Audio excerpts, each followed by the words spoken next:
Welcome on into week number 2 of the A-1 Furniture and Mattress High School Bowl Series. We are at Mansfield Stadium this week for the West Side Bowl. It's Madison West and Madison Memorial. I'm Rich Reynolds along with former Badger quarterback Mark Martinez. And Mark, this was a competitive game last year. A lot is always on the line when these two teams face each other. One coming off a win, one coming off a tough loss. This is a big game for both of them on their schedule. It's only week 2, but if either one wants to make the playoffs, this is a game I think both teams have to have. Certainly, and these teams are battling for the middle of the pack in the Big 8.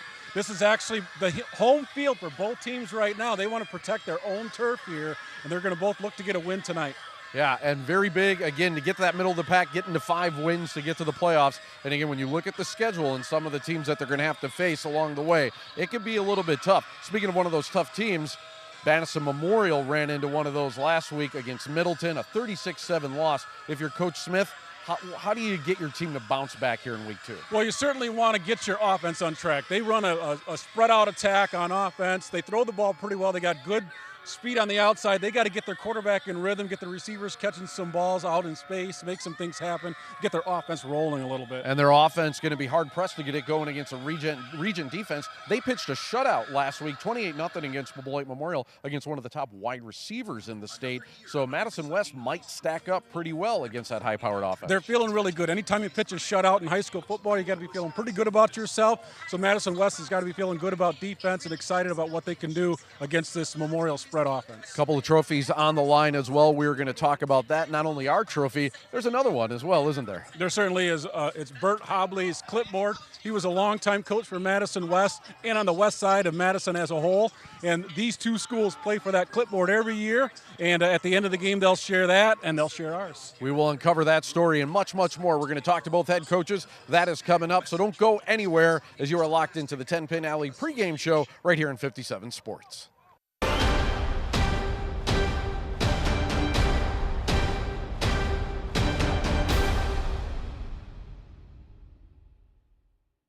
10 Pin Alley pregame show rolling along right now from Mansfield Stadium. We get set for the West Side Bowls. We talk now with the head coach of the Madison West Regents, Brad Murphy. And guys got off to a great start last week, 28-0.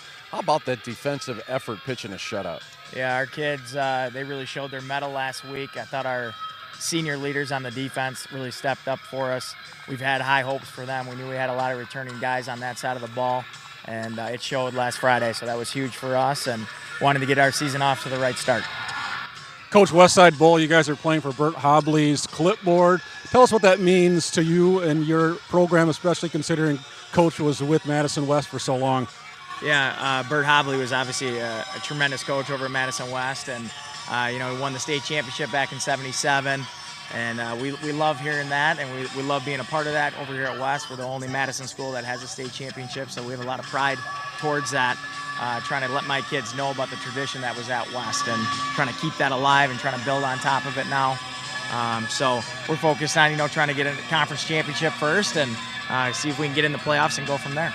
Always a big game when you guys face off against each other. We talked a little bit about the defense. How about the offense? Keyshawn Shanklin, bit of a playmaker for you, isn't it? Yeah, Keyshawn certainly is a senior this year, and he's stepping up the way we need him to. And we got some younger guys, in the offensive mix too, with Ezra Thompson out at wide receiver and Jaden Stevens, a tremendous running back for us. So we're really excited about all those kids right now. And speaking of that, he had Shanklin throw a touchdown pass to Thompson, and then he returned the favor. How do you decide who's going to be your quarterback throughout the game? I think, Keyshawn's always going to start the game for us. It's just kind of a rhythm thing, see what we want to do from there. And we'll, just let the game play out, and we'll try to get them both the ball.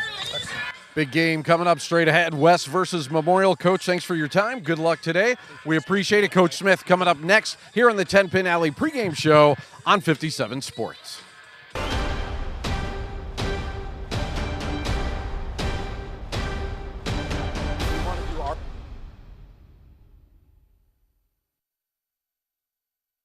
All right, back out at Mansfield Stadium as we turn our attention to the Spartan side of things right now as we are joined by their head coach, Adam Smith. And, Coach, thank you for coming on in. Another new season for you guys. We're into week 2. Week 1, I don't know if you could have scheduled a tougher opponent to get out of the gates. How do you bounce back from a game like that after Middleton and try to get that first win of the season? Well, we know we we did a lot for them. Not saying that the outcome, would have been any different, but we did give them a lot on our own doing. They're a very good program. They're well coached.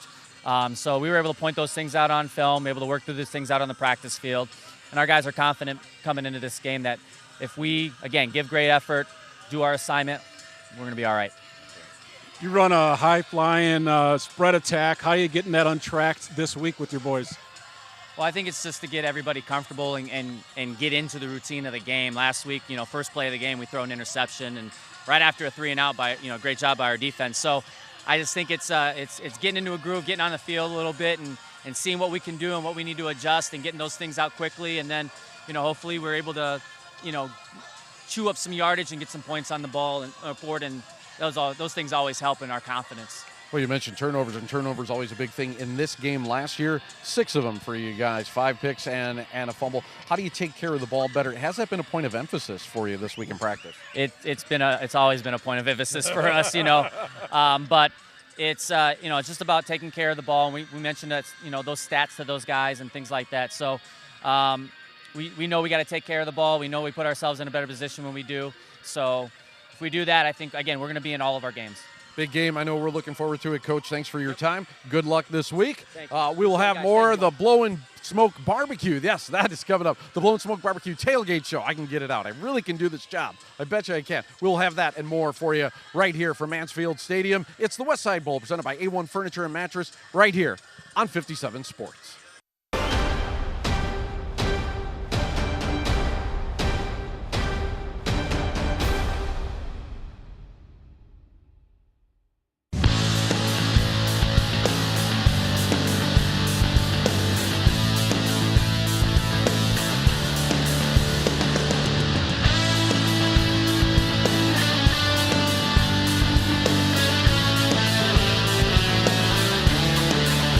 Hey folks, it's the Blowin' Smoke Barbecue Tailgating Showcase, and I'm here now with Robert Bishop, owner of Blowin' Smoke Barbecue in Wanakee. How are you, Robert? Doing good, Justin. Good to have you. Good seeing you. Thanks for having us up here. So, what are we looking at here today? This is our going to be our tailgate appetizer special. Okay.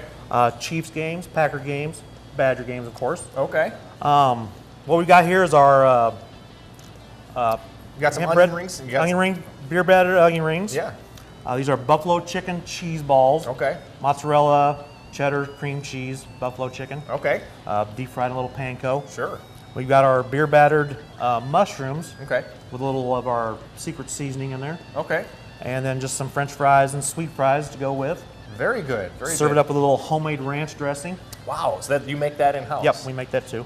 And people should know that you make the cheese balls, the mushrooms, and the onion rings all in-house here. Yep. So, all right, let's give it a try here. I'm going to try, I haven't had the mushroom yet, so Okay. I'm going to try that. Do people eat it with ranch typically? Sure, yeah. Okay. We got a horsey that we make here, horsey sauce that Okay. comes with those. It's really good.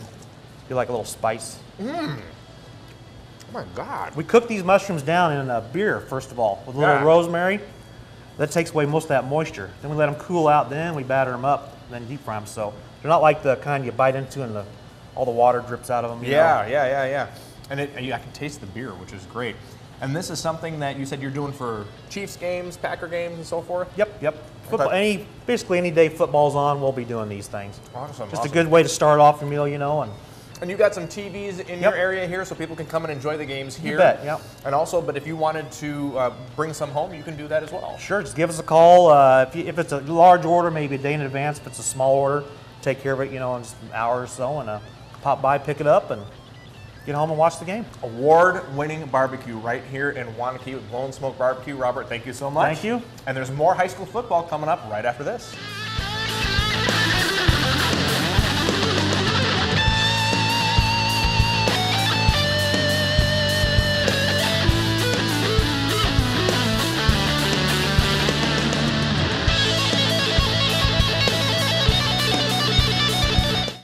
Welcome back to the A-1 Furniture and Mattress High School Bowl Series. This is your West Side Bowl. Madison Memorial is taking on Madison West. We've got your Monona State Bank coin toss. Let's listen in. Excuse me. Okay, gentlemen, the rest of our crew over here, Mr. White will be your linesman, Mr. Fedorovich, your back judge, Mr. Giese, the line judge, Mr. Spillane, the umpire. So, 7's going to talk for Memorial, and we've got 30 for West. Okay, I've got a silver dollar. Come on, bring it in a little closer, you two. There's a head, there's a tail. I'm going to toss it, I'll let it hit the ground. I'd like you to call it this time. Heads or tails? Heads. Heads he calls. It's a tail. So Memorial's won the toss, your choice. We'd like to defer. Defer. Memorial wins the toss, defers to the second half. Obviously, you're going to want the ball. You'll be kicking, defending which goal? You want to defend that goal, facing that way. Is that what you want? Okay, spin around that way. Okay. West will receive at the south end to begin with. Okay, fellas, bring it back together. Have a good game.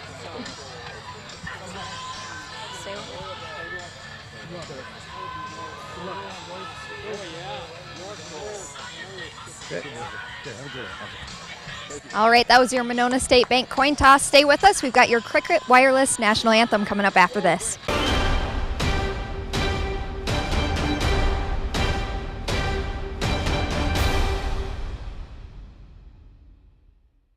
And we are just about set for the Cricket Wireless National Anthem as we are at Mansfield Stadium, the Westside Bowl, coming to us here tonight on a gorgeous, picture-perfect evening here in the capital city of Wisconsin. Both teams getting lined up for it right now. And a little bit of the, and I don't know if we got this on camera. I think we do. As you take a look at the shot on the far sideline, you do have West players taking a knee for the national anthem, as that has kind of become in vogue, started in the NFL and Colin Kaepernick, as we take a look at what is happening right now and right in front of us. So you coached last year, Mark. This was going on as well when you coached. Did anybody take a knee for you? Nobody did last year, and, you know, the controversy was just starting back then. I think we're starting to get into it. People have a number of causes that they want to highlight, and taking a knee seems to be, the like you said, Rich, the in vogue way of doing so. I think it's going to become so commonplace that it's going to lose some meaning. Yeah, I think so as well, and that would be unfortunate. Obviously, there are reasons that people feel that they need to protest. I'm not sure that this is the way to do it. I'm not sure if the message is resonating anymore as well, like you said. But anyways, it is out there, and we see it being done, and it is time. I am guessing right now we're just a few minutes or seconds away from the Cricket Wireless National Anthem as a crowd still filing into Mansfield Stadium here. West versus Memorial.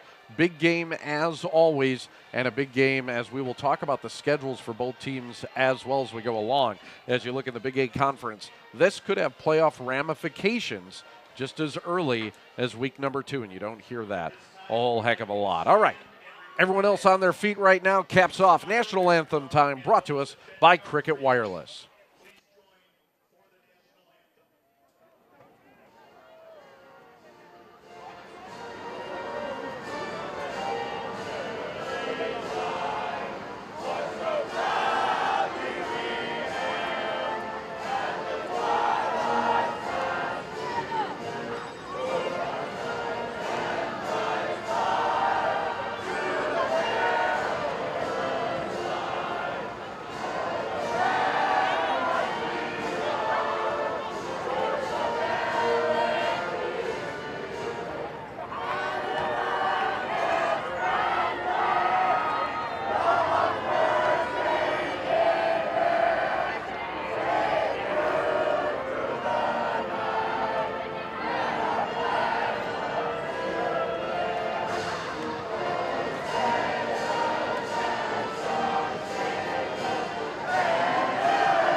Nereus Spartan was kneeling for the national anthem on the West Side line. A much different story. We will see how the story plays out here tonight. The West Side Bowl. Memorial hosting West. We'll have the kickoff for you coming up next right here on A-1 Furniture and Mattresses High School Bowl Series on 57 Sports.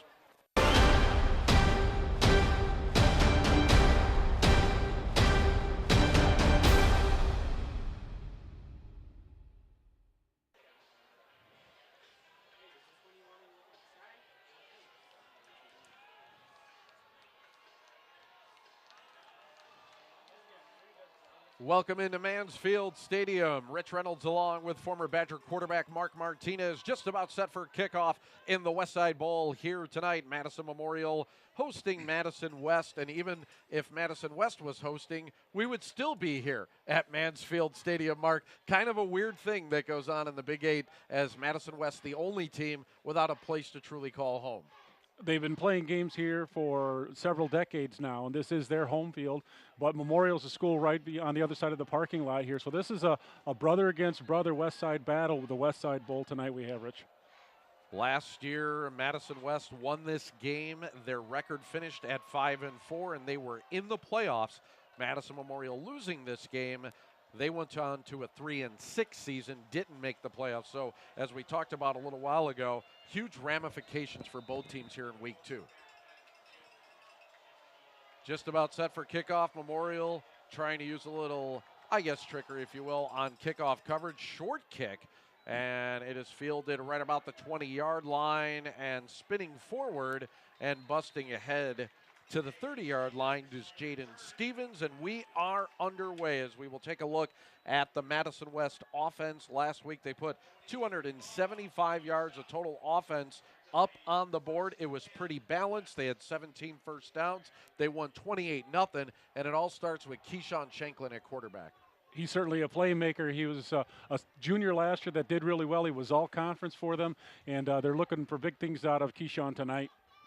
Keyshawn had himself a game last week, 7 of 9 passing for 97 yards and a touchdown. Did not have an interception. Had a great quarterback rating of 148.6. You cannot do much better than that. To start the game off, it's going to be Shanklin on the carry, and he is going to be bulldozed and driven down right around the line of scrimmage. Well, Coach Adam Smith was excited about their defense. He said last week against Middleton, they went 3 and out, held Middleton's offense, made them punt. But then they had a turnover, and the tide wave just came on, and Middleton rolled to a victory against Memorial. So their defense is stout up the middle, and they're going to look for them to be strong again tonight. Yeah, turnovers have really gotten Coach Smith and the Spartans snake-bitten over the last couple of seasons. In this game last year, Memorial threw 5 interceptions plus lost a fumble, 6 turnovers en route to a 10-point loss. This time the give is going to be up the middle and barreling forward and gaining good yardage. There is Stevens. So Stevens with a nice run as we take a look at the Pacific Union financial replay of Stevens doing some good power running. Some of these Madison schools have struggled a little bit with numbers. West is no stranger to that fact, but they always seem to have key talent along the receiver, quarterback, and running back ranks, and you saw their talent right there. So 3rd and short coming up out of the shotgun, and we're going to see both teams out of shotgun a lot tonight. Stevens tries the left side. He will not get there as he is met by a host of Spartans who are able to force a 4th down. Looks like they're bringing the punt team on, Rich, and you saw the middle of that interior defensive line of Memorial be able to get a little bit of penetration, stop that inside zone running game, and force the Regents to punt the ball.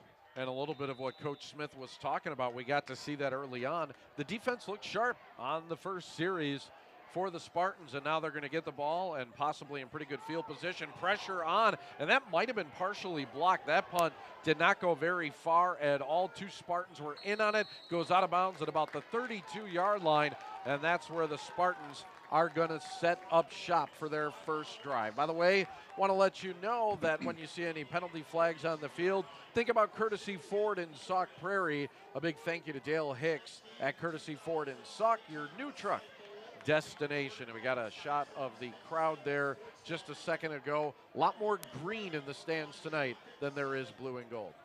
And you'd expect that with being at Memorial on this side of town, a little bit further away for the West fans to go. But the Green are definitely out supporting their team tonight. Coach Smith had this team rolling 2 seasons ago. A lot was expected of the Spartans last year. It did not materialize, and this now has to be a bounce-back year as the first carry of the game is going to go to Barrett Hackbart. Hackbart, the leading rusher last week, and he bounces off the left side for a few yards on 1st down. Adam Smith, coach of the Memorial Spartans, has that spread attack that he likes to run. Oftentimes people think it's for setting up the pass, but sometimes the pass will set up the run, and they start out running the ball, see if they can establish their ground attack.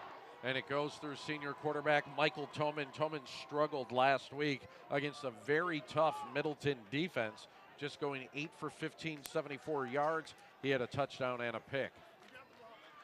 Give's going to be to Hackbart up the middle, and nothing doing as straight ahead he is met by big Javon Enox, who is able to plant Hackbart into the ground.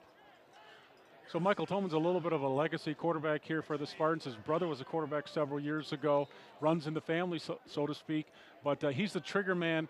And I think Coach Smith is going to want him to get on track today. Maybe some short completions for a first down, keep the chains moving, get some momentum for the Spartan offense. 3rd and 5, and we'll see Toman now out of shotgun, 4 wide receivers, 2 split each side. It looked like the blitz was coming. And we have our first flag of the game. Again, a courtesy Ford flag. And we'll see what the call is, and it is going to go against Madison West. So an illegal substitution, and that 5 yards might give the Spartans a first down. Good call there, Rich. It looked like the ref was doing the Macarena there with all the hand signals, but did result in a Spartan first down. It was not the Macarena. The first downs, by the way, brought to us today by Festival Foods. Festival Foods, it's the little things. Visit your nearest Festival Foods today. So the first down of the game comes via penalty for the Spartans. And again, they go 4 wide, as it might be the exact play that they had called on 3rd and 5. They'll try it on first down. Toman going to try his first pass of the night. It is complete out in the flats, and first down yardage as he tosses it out to Mike Cerniglia. And there you see the effectiveness of that spread offense. 2-by-2 receivers, 2 on each side, spread out. So you pretty much have to play man coverage on defense with the 1 high free safety, and it allows you to go sideline to sideline. A nice little 5-yard pass that results in a run after the catch to get pretty close to another first down. They are going to bring out the chains, I guess, as that was a little bit closer than I thought. Even looking at the replay, I thought for sure he had the first down, but they're going to measure that up. I would think that'd be pretty easy. The chains are right there. Looks Refs like take a look. Just a little shy. It is just shy. So it'll be 2nd and inches. Not sure if that'll change the play call here. Sometimes for coaches, 2nd and inches, you're at midfield. This is a good time to take a shot, isn't it? Absolutely is. You know, it's a down you can play with. You can either wedge it and go with the inside fullback dive just to get that first down, or if you want to be a little bit of a gunslinger, go over the top deep and see if you can catch something. We will have a host of sideline reports coming up throughout the game. They are brought to us by Dale's Heating and Air Conditioning. Love these guys. Big thank you to Brian Olson at Dale's Heating and Air. Check out dalesheating.com and find out how you can get your dryer vents cleaned for free. All right, 2nd and inches. Toman now going to go behind center, 3 wide receivers against the West defense. Another whistle, and we got a bit of a discombobulated start here, so I'm not sure what's going on. Okay, we're set. And another whistle. I'm not sure. Is this a clock issue or maybe? Not sure what's going on out there. This is where I wish they had a microphone and could let you know. So 2nd and inches now, and it looks like everybody is ready to play some football as Toman's going to give it off to Hackbart. He's got a first down as he dives ahead for a couple. Well, with the fullback lead there, not a lot of room to work with, but a little wig room for Hackbart, was able to squeeze forward for that first down. Hackbart last week was the leading rusher for Memorial. 9 carries, 41 yards. Not a bad average, 4.6. But again, going against a very tough Middleton defense. Those Cardinals can be stingy, especially in Breitenbach Stadium. Gorgeous night for football. This is the 2nd week in a row that we have been blessed with perfect weather to start off the season. So many times we're talking about how hot it is and how that affects games. This is some good hitting weather out there right now as Hackbart's going to get the feed again, and he will not get to the line of scrimmage. Good push up front there by the Regent defense.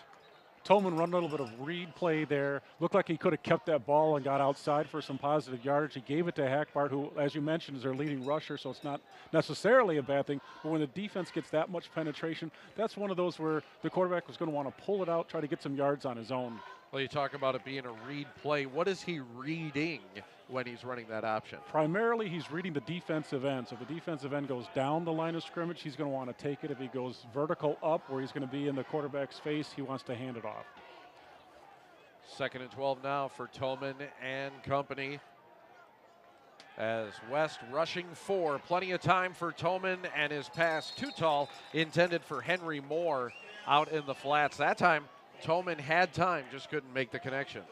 And you saw Tolman there tapping his chest. He didn't put the ball on the mark like he should have. He got a little bit of happy feet back in the pocket there. He just got to set his feet and throw, put a little on it, a little bit more accuracy when you get your body pointed in the right direction of the receiver, especially when you're throwing the ball to the left side of the field.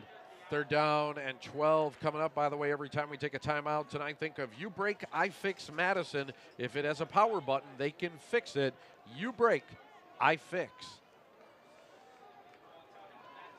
Right now, the Spartans would like to fix it down in distance here. 3rd and 12, looking for their 3rd first down of the drive. Play action. Tolman in trouble, scrambling to his right, and he is going to have to run the ball. Breaks a tackle, but is not going to get there as he is held just shy at about the 40-yard line, maybe about 3 yards short. I think you're right, Rich. It's going to be 4th and 3 at the 40-yard line. They're in the region territory. Potentially you could roll the dice and go for it, but Memorial sends on the punting unit, going to punt the ball away here. You know, it's kind of interesting. I know a lot of coaches, they love to play that field position game. Then there's that high school coach in Arkansas. I can't remember his name. Never punts. Never punts. Has won state championships that way. Has said there's mathematical reasons for it. We could talk about that and what you think about that as a coach when we get back. Just getting going. We're scoreless here from Mansfield Stadium. It is the Westside Bowl on 57 Sports.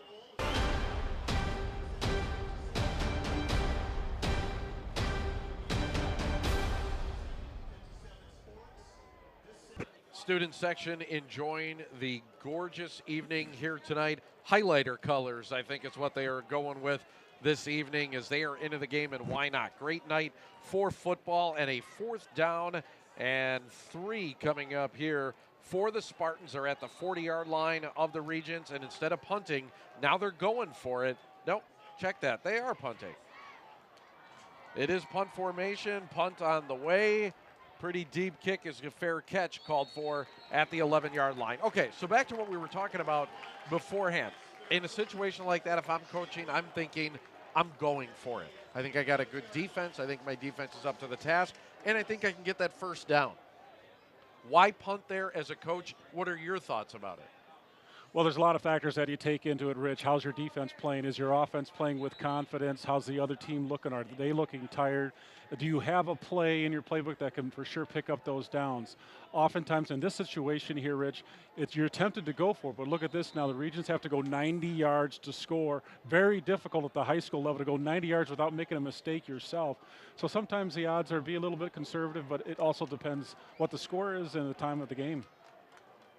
So 1st and 10 out of the shotgun now. Shanklin runs some option, pitches it out to Stevens, who has room and will take it across the 20-yard line and is near first down yardage on a nice play running option there. So again, going to that coach in Arkansas, he said he did the math. They've done studies. He does not punt. Almost never. There are some times where he actually will, but almost never. Have you ever done this study? Have you ever thought about it? I looked at it a little bit. You know, when I was coaching 8-man, Rich, and for a couple of the years there, we only played on an 80-yard long field. So for us, it made a lot of sense to just go for it because you're almost always at midfield. In the 100-yard game, I can't imagine not punting the ball if you have the ball down in the 30, 20-yard line. But some coaches are willing to take that risk, and that guy in Arkansas seems to do a good job of that. He's won some state titles, as did you. So both ways seem to be successful, as it was a Festival Foods first down, and the give this time is going to be to the upback. That is Armoni Warfield, and Warfield, the fullback, gets about 3 or 4 yards on first down, and he is the first one to touch the ball out of the backfield besides Stevens. So early on, what we're seeing from the Regents, heavy dose of the run game. It is, and it's going to be difficult to run in between the tackles because the Spartans have 6'4", 325 senior defensive tackle Joseph Watson. So if they're going to run the ball, the Regents tonight, they're going to have to go outside the tackle box. Last week, the Regents 159 yards on the ground against Beloit Memorial. Again, that was a 28-0 win for the Regents. As now Shanklin, he does his read on the option. And it was a good one. He kept it, runs off the left side, and it's another Regent and Festival Foods first down. Shanklin's an exciting player. As I mentioned earlier, he was all-conference quarterback last year. He's a true dual-threat quarterback. He can throw the ball pretty well. He also can run it. He's got some quicks with him, and you saw it on display there. He's going to be a factor to be contended with for the West Regents all season long. So quicks means that he's fast. Lateral quickness. Yeah, okay. Just for those of us that are a little bit challenged when it comes to some of those slang terms that coaches use, you know. First down, 2 wide receivers out to the right, and the give straight ahead to the fullback, and he barrels forward, power run, and a first down, a pickup of 11 for Warfield, and this ground attack for West getting it done here on this drive with their second Festival Foods first down. Well, the big one, Watson, was on the right side of the Spartans' defensive line, which was the left side of the Regents, and so they ran that ball to the right side, found a nice hole there. We saw Marnie Warfield last year against East do some damage up the gut, and looks like he's back to his old tricks this year. He's a good fullback. They got Shanklin being able to run the ball in the backfield, so they got a little thunder and lightning going. Great shot as well inside the huddle as you saw that. One thing that I'm noticing even early on, those offensive linemen for the Regents, they're sucking wind here pretty good. A lot of them go both ways on what is a pretty small roster. And what the heck was that as Shanklin takes it outside? And I think actually we have some up-chuckage going on from Armoni Warfield as the play was developing, he spewed. I've never seen that before in the middle of a play. I've seen a kid throw up after a play. Right. He may have fallen on the ball and just got it on his gut there. And Rich, you mentioned earlier, and I say this a little bit tongue-in-cheek, but the West Regents during the national anthem, they all took a knee. They only got 27 kids, so maybe they're being smart and resting during the national anthem is what they were doing there, because they're going to have to play a lot tonight. That's a good way to think about it. I like that. It's going to bring up 2nd and 2 after that messy play, but it's still netted 8 yards.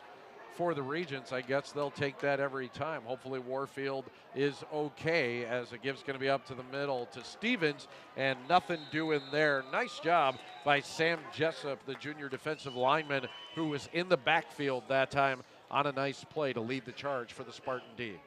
Again, some of those straight just dive plays into the heart of that Spartan defense. I'm not sure that's going to be successful for the Regents tonight. They're going to have to get on the edge with their skill players and try to use their speed to get to the outside.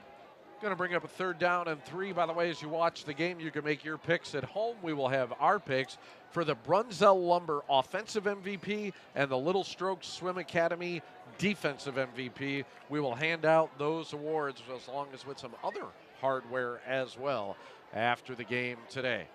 3rd down here, a couple of first downs on the drive, make it 3 now as Shanklin gets the first down over the right side, but flags fly, and I got a feeling it's coming back with a hold, maybe right on the edge. Yeah, Shanklin was getting around the edge there. Looked like offensive lineman for the Regents was holding, which enabled him to get to the outside and get that first down, but that one's going to come back 10 yards from the spot of the foul, so it looks like it's going to probably be 3rd and 12 or so. There was that laundry on the field and the courtesy forward penalty flag. And sometimes when you run off tackle or do a pitch play, it's that guy on the end that ends up getting caught holding, isn't it? It certainly is, because that defensive lineman sees where the play is going. He tries to peel off his block and go. You're trying to hang on to your block inside. You might get a little bit of hand around that jersey. And as that player leaves, his jersey gets pulled with him, and the refs see that. Flag all the time. There's a technique for a tackle or a tight end to kind of seal block there, isn't there? Is that what you have to do? There certainly is. You want to get your outside arm and leg way outside, try to hook that guy, so to speak, so you get your body between him and where the running back is going. You don't do that proper technique, it becomes easy for the refs to call it. So now it's going to bring up 3rd down and long for Shanklin and company. He does have 4 wide receivers. Blitz coming as rolling right. That's not Shanklin, but it is Ezra Thompson who is in, and he is sacked. Flags fly as Thompson is put back on a Green Bay Packers give-back quarterback sack. But let's see what the call is, and it's roughing the passer as a shot to the head came on the play from Jeremiah Jordan. We could take a look on the replay. He might have launched himself, and I think that's what the refs actually felt was the problem there.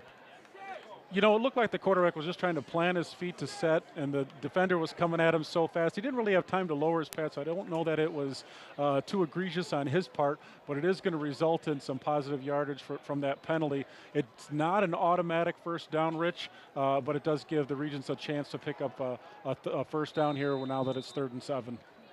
Interesting. So not an automatic first down. Instead, it's going to bring up 3rd down and long. We'll call it 3rd and 7, as it looks like for the Regents here. Inside of 3 minutes, we'll take a look at that play in our split screen as we head on down for a Dale's Heating and Air sideline report. Take it away, guys. Jessa and I are taking a break from the game for a Dale's Heating and Air sideline report, and we have a very special guest with us tonight.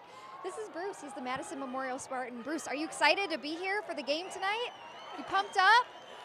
I love it. He's pretty excited. I have a feeling you've got a special way of predicting the outcome for tonight's game. How do you do that? Focusing, envisioning hard. I'm going to conquer. He's envisioning the big M. I like it. The big W for the big M. There you go. I love it. So you've got to have some sweet dance moves. What would you say is your favorite dance move to get the crowd going? Ooh. All right. We'll practice that one. Maybe we'll bring it back during halftime. I love it. I have a feeling you've got a favorite color. Is your favorite color blue? Nope, not I didn't blue. see that How one about coming. green? Do you like green? Extra excited about that one. All right, now this is the hardest question. Who are your favorite Channel 57 hosts for football? Love it. We were hoping that would be the answer. This has been a Dale's Heating and Air sideline report, and we'll send it back to you, Rich and Mark. One thing that I actually learned watching that report is that Ellen Barrett is rhythmically challenged. Holy cow. Ellen, practice the dancing, girl. Holy I think I can do better, and I am no dancer. Hopefully she gets some practice in. We'll see the dance moves a little bit later on from Ellen. I'm sure there's some people that can dance in that crowd right there, and they're hoping to dance to a Spartan score as their second drive of the game as they get going from about the 15-yard line. They give us to Hackbart, and he gets good yardage on first down. So interesting, Rich. Sometimes Adam Smith likes to go with a little bit of a no huddle. He hasn't gone to that yet. You would think with the limited players that West has, he'd want to speed this game up and get them a little bit more winded. But he's huddling up and taking his time and trying to move the ball normally. Still spreading teams out, but not going with that no huddle yet. Yeah, we had made mention of it a little bit earlier on. Coach Murphy having an uphill battle with recruiting, if you will. 25, 26 guys, something like that on the roster. Very small roster for Madison West. Plenty of time for Tolman, and he connects for first down yardage as the pass is complete to Cal Peterson for the first down. So we haven't mentioned it yet too much, Rich, or we did in pregame, but these two teams are playing for the West Side Bert Hobley Clipboard Trophy. And Bert Hobley was a longtime coach at Madison West for 40 years. He taught and coached over there multiple sports, in particular the football team. He won a state championship for Madison West in 1977. I'm interested in what he'd be thinking about the type of numbers that West has right now.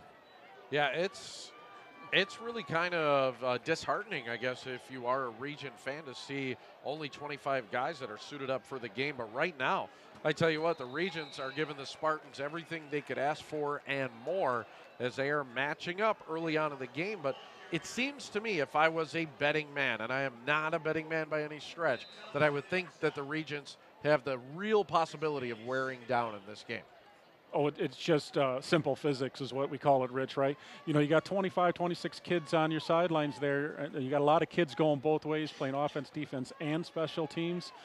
So we're talking about guys that are going to wear down over the course of a 48-minute game, and it's going to play to the advantage of the Spartans. First quarter is in the books, and we are scoreless here from Mansfield Stadium, the West Side Bowl. Glad that you could join us here on a gorgeous night for football. We'll be back with quarter number 2 right after this as you're watching the A-1 Furniture and Mattress High School Bowl Series on 57 Sports. Another Dale's Heating and Air sideline report for you, and this one has a little bit of history. With us now is Gary Colpine.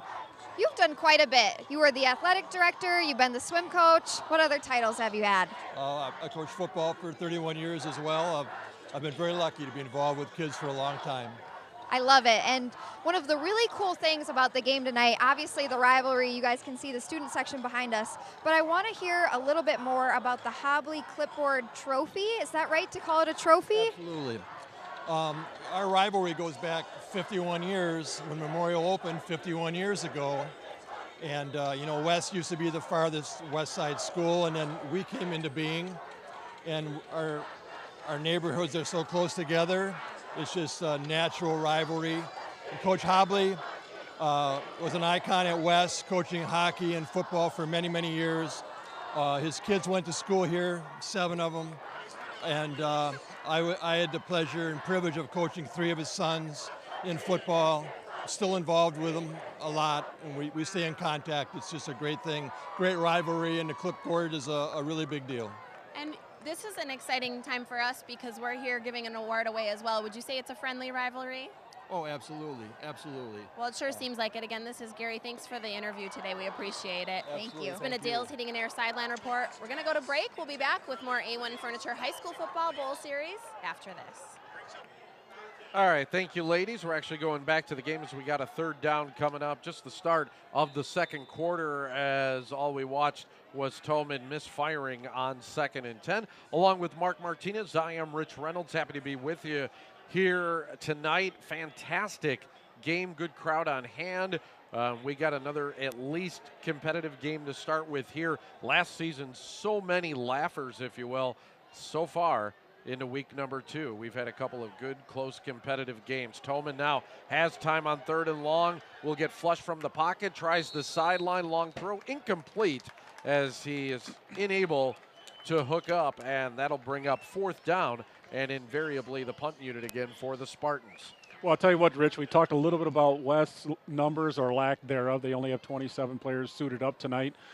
But they pitched 5 quarters of shutout football so far to start the season. They didn't allow Beloit Memorial to score last year. They've held Memorial scoreless so far, so they got to be pretty proud of how their defense is playing. Great point, and against teams that usually can pass the ball, so it says a lot for what their secondary can do. Second punt of the game for the Spartans, and a high end-over-ender bounces at the 40. It's going to be stopped right about there at the 39-yard line is where the Regents will take over. So we'll come back with their 3rd drive of the game, scoreless here in the second quarter in the Westside Bowl on 57 Sports.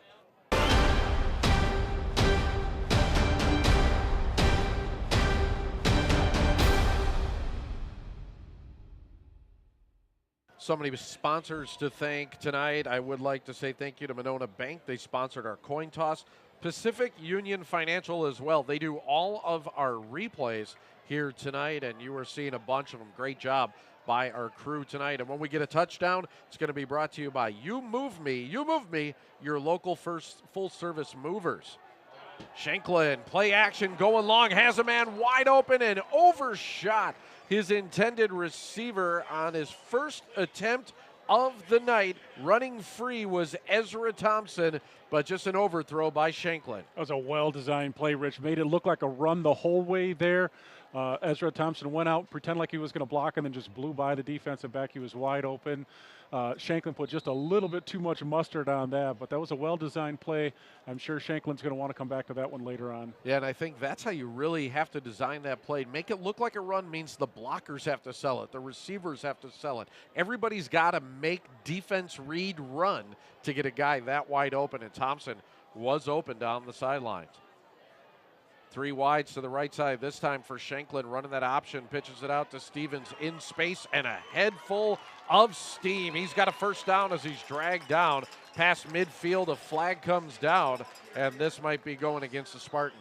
Horse collar, Rich, is what we got there. That's a penalty at all levels of football these days. If you grab inside the jersey that goes around the neck and pull them down directly behind the runner or to his side, they're going to call that penalty every time, trying to protect those lower legs on the ball carriers. Got to tell you, I'm really impressed so far tonight with the line play on both sides of the ball for Madison West. They've been able to run the ball. That's 64 yards rushing as a team right now. Leading the way is Stevens, who has 4 carries for 30 yards. So pretty impressive job so far tonight by the undermanned Regents.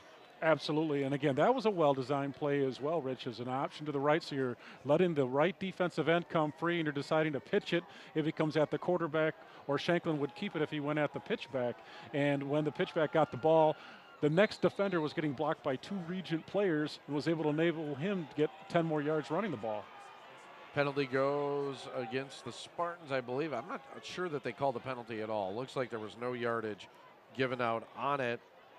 So no courtesy forward flag, as now Shanklin has another wide receiver wide open down the left sideline and complete, as waiting on the catch and eventually making it is Ben Thompson, who is camped out inside the 15-yard line down to the 12, as Shanklin put a lot of air under that ball and gets it to Thompson. Well, that was the exact same play that Shanklin missed on earlier to Ezra Thompson, but he was able to complete it to Ben Thompson going to the left side this time. So if it worked once, you know the coach is going to come back to it. It's a little surprised he came back to it so quickly, but running to the left, it was a little bit harder of a throw. Shanklin put a little bit of too much air under that. Otherwise, he would have walked into the end zone. Yeah, that was a surefire touchdown right there. Instead, it goes for a gain of 36 yards on the hookup, a Festival Foods first down. And just like that, the Regents are in the red zone, and Shanklin once again runs shotgun. Runs the option again, pitches it to Stevens, has some blockers, makes a move inside the 5, dives ahead, touchdown Madison West on a real strong, impressive run, that time by Stevens. Again, that's that option play to the wide side of the field. They ran that earlier for 10 yards when they had the takeaway penalty there. But they got 2 blockers out there on 1 defender. Makes it easy for the running back to read that block and then just make a couple guys move, lower your shoulders, and get into the end zone for the Regents' first score tonight. A You Move Me touchdown, and moving on that touchdown was Jaden Stevens. Great job again by the line and the blocking of Madison West.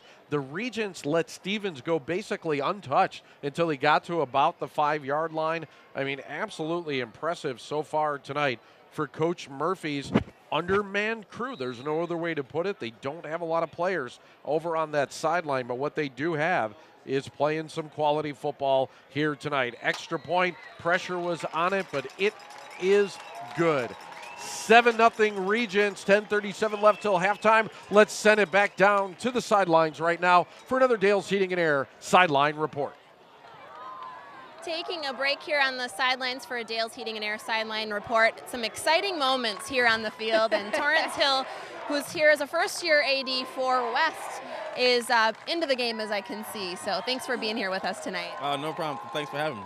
So I want to get you back to the game quickly, but give us some highlights that fans can expect looking ahead to this year's football season. Well, we're a senior-oriented team, but we expect to compete and hopefully contend for the conference championship this year. The game's looking good so far. I think we're looking great so far, actually. But yeah, it's still early, but we're going to keep fighting till the end is over. Awesome. And how about other fall sports that are coming up? So far, our tennis team, our girls' tennis team, is ranked number 2 in the state. Our cross-country team, boys who won state last year, and girls compete tomorrow for the first time. So fall sports for West is going very well so far.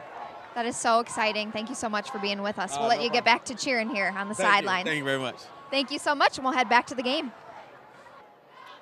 Thank you, ladies. Nice job. Madison West with a 7-0 lead. They are looking to go to 2-0 on the season, and they better their next 2 games, by the way, Mark, as this kickoff, a pretty good one inside the 5-yard line.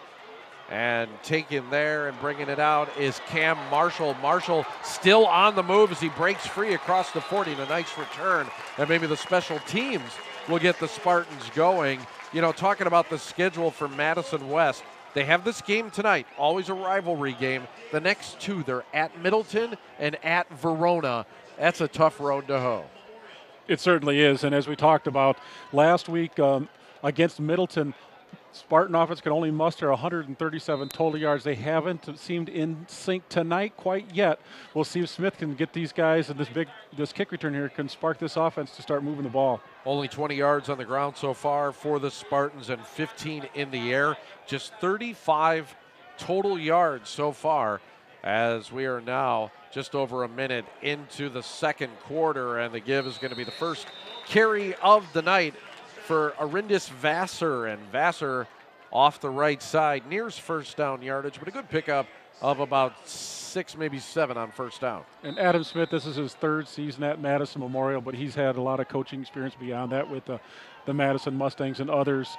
He's not going to panic and just start throwing the ball to prove it. He's going to try to continue to remain balanced, run the ball when he can, and pick his shots when he can move the ball downfield, throwing it with the spread offense.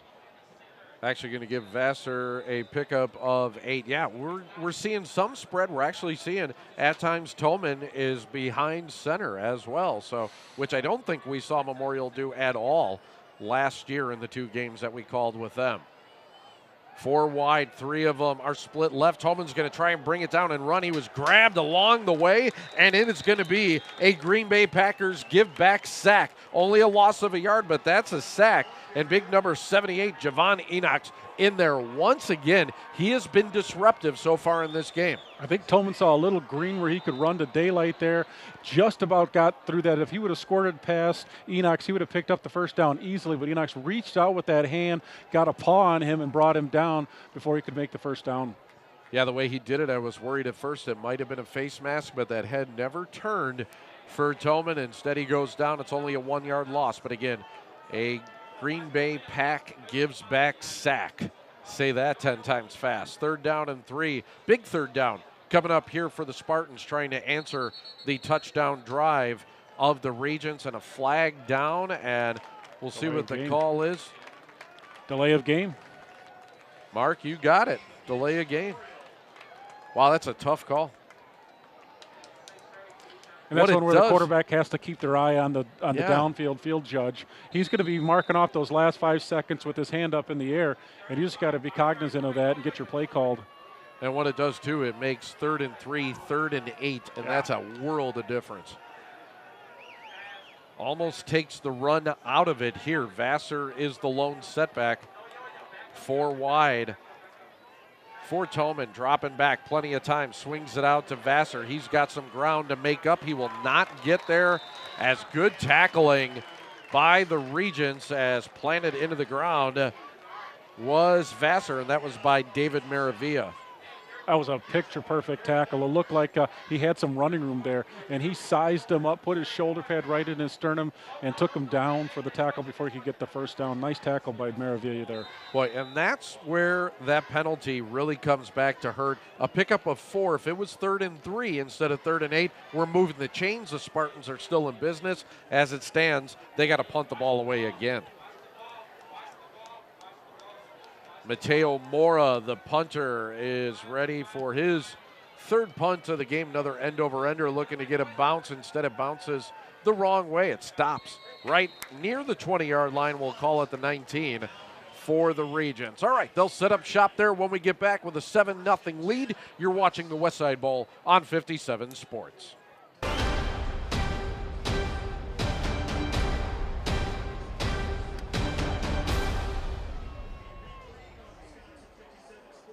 You know, if you are enjoying the games here on 57 and we bring you high school football and basketball, I urge you to go to A-1 Furniture and Mattress. You know, they are our title sponsor for both football, basketball. Great products, great service, great prices over at A-1 Furniture and Mattress. Please head on out there, say hi to Mr. Paul Canarella, let him know that you saw it on 57. We sure would appreciate it. As Stevens, another big gain on first down, and another courtesy Ford flag, unfortunately, flying in, as this looks like it might negate a pretty good gain by Stevens.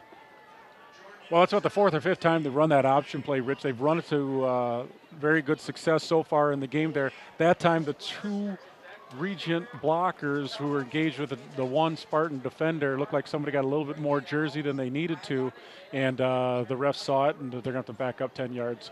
Second flag against the Regents as they have 2 flags against them for 20 yards tonight. Both of them holding penalties, and those can really be drive killers, especially for a team that has been explosive here in the first half.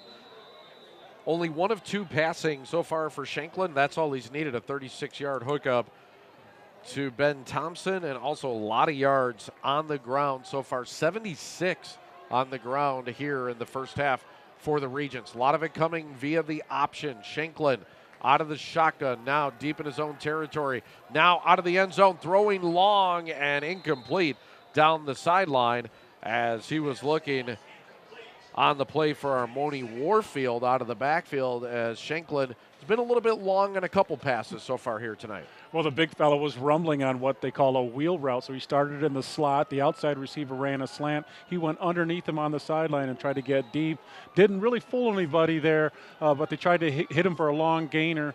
And that's one that they might want to try to a guy who might have a little bit more giddy up in his hitch there down the road. 7-0 our score. We're at Mansfield Stadium. Gorgeous night. We're kind of in the shadows, if you don't know where it's at, by Westtown Mall. And so not too far from there. All of the stands, by the way, are on our near side as both the visitors and the home team's fans are there. As a pitch out this time is going to go to Warfield on the near side. Picks up decent yardage on 2nd and long, but it's still going to be 3rd and a bunch. That option game has been successful for them, probably their most successful running play tonight, Rich, and it's looking pretty good. The Spartans are going to have to adjust a little bit to get somebody more on contain on the option back out of the backfield so he doesn't get that head of steam coming upfield. We'll see if Shanklin goes back to that or if they try to hit a deep pass again here. I think sometimes it's hard on the defense, too. Their defense is used to facing a spread offense. And so, trying to get that option look, very difficult to mimic, even if you have a scout team offense, even to have a quarterback that can run option, as it's going to be a draw play to Stevens on 3rd and long. He'll get back just past the original line of scrimmage, is held up there. 4th down for Madison West. I think that's one, Rich, where Coach Murphy's thinking his defense is playing pretty well. He doesn't want to take any chances way down here with a long pass and just try to safe draw play up the middle, see if they can find a wedge or a hole to get through to maybe squirt through for the 1st down. If not, get a few positive yards and punt the ball away and go play some tough defense. Jaden Stevens has been good so far tonight. 6 carries, 49 yards here in the first half, but the Regents will have to punt for the 3rd time tonight. Pressure once again. The special teams have looked good tonight for the Spartans, if nothing else. But this punt going to be shy of the 50-yard line. So terrific field position for the Spartans. When we return, you're watching the A-1 Furniture and Mattress High School Bowl Series on 57 Sports.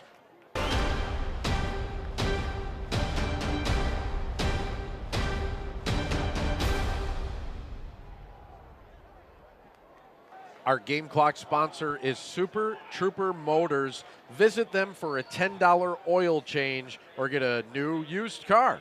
Super Trooper Motors. On 1st down, give goes up the middle and good yardage for the Spartans on the ground as Barrett Hackbart picks up about 5 yards. So the question, Rich, is who's going to spark this Spartan offense? Again, last week against Middleton, we know Middleton's a perennial power. West obviously has a very good defense, but you got the ball in the opponent's territory here. You got to get some confidence, some consistency. See if somebody on that Spartan offense can make a play and get them in the end zone. They do need to get the offense going. They have been stalled by the Regent defense so far, but they start in their best field position of the night. As they started in Regent territory, Hackbart bounces it outside, 1st down yardage and more inside the 40 and down inside the 30-yard line, down to the 32, and a nice pickup on the play. Check that. That's about the 29-yard line, so a gain of 12 for Hackbart and another Festival Foods 1st down. With all the passing in high school football, the 7-on-7 leagues that you see on ESPN and even around in southern Wisconsin where they're playing just passing during the summertime, it's nice to see teams stick with the running game like both teams are trying to do tonight, because you can always go throwing the ball, but that running game pays dividends eventually if you can get it going. Both teams have had some success on the ground. The Regents a little bit more. 1st and 10, play action. Toman, no, actually the give was to Hackbart. Faked me out. He did a nice job of completing the play, and Hackbart does a nice job of gaining yardage on 1st down. They found some success running the ball in between the tackles there, getting a little bit of a pull, what we call an inside trap game, where the right side guard pulls and tries to kick out the first linebacker he sees on the left side of the offensive line. Lead block, so to speak. When you only have that one back in the backfield, you needed to get that lead blocker through there, open up a hole for the back.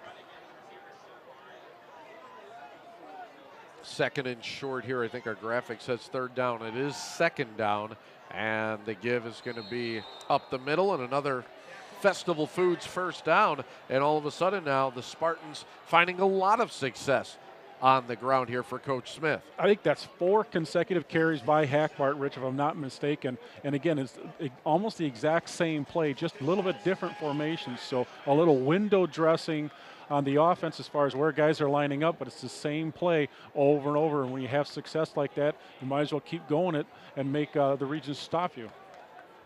It's going to be now 10 carries for 40 yards so far on the night unofficially for Barrett Hackbart, and indeed a Festival Foods 1st down as they bring out the chains to confirm it for Madison Memorial. After tonight, their schedule doesn't get much easier either. They're going to be at home next week against Verona, then at home against Madison La Follette. So a tough start to the schedule for Coach Smith and company, as it's kind of a front-loaded Big 8 schedule for him.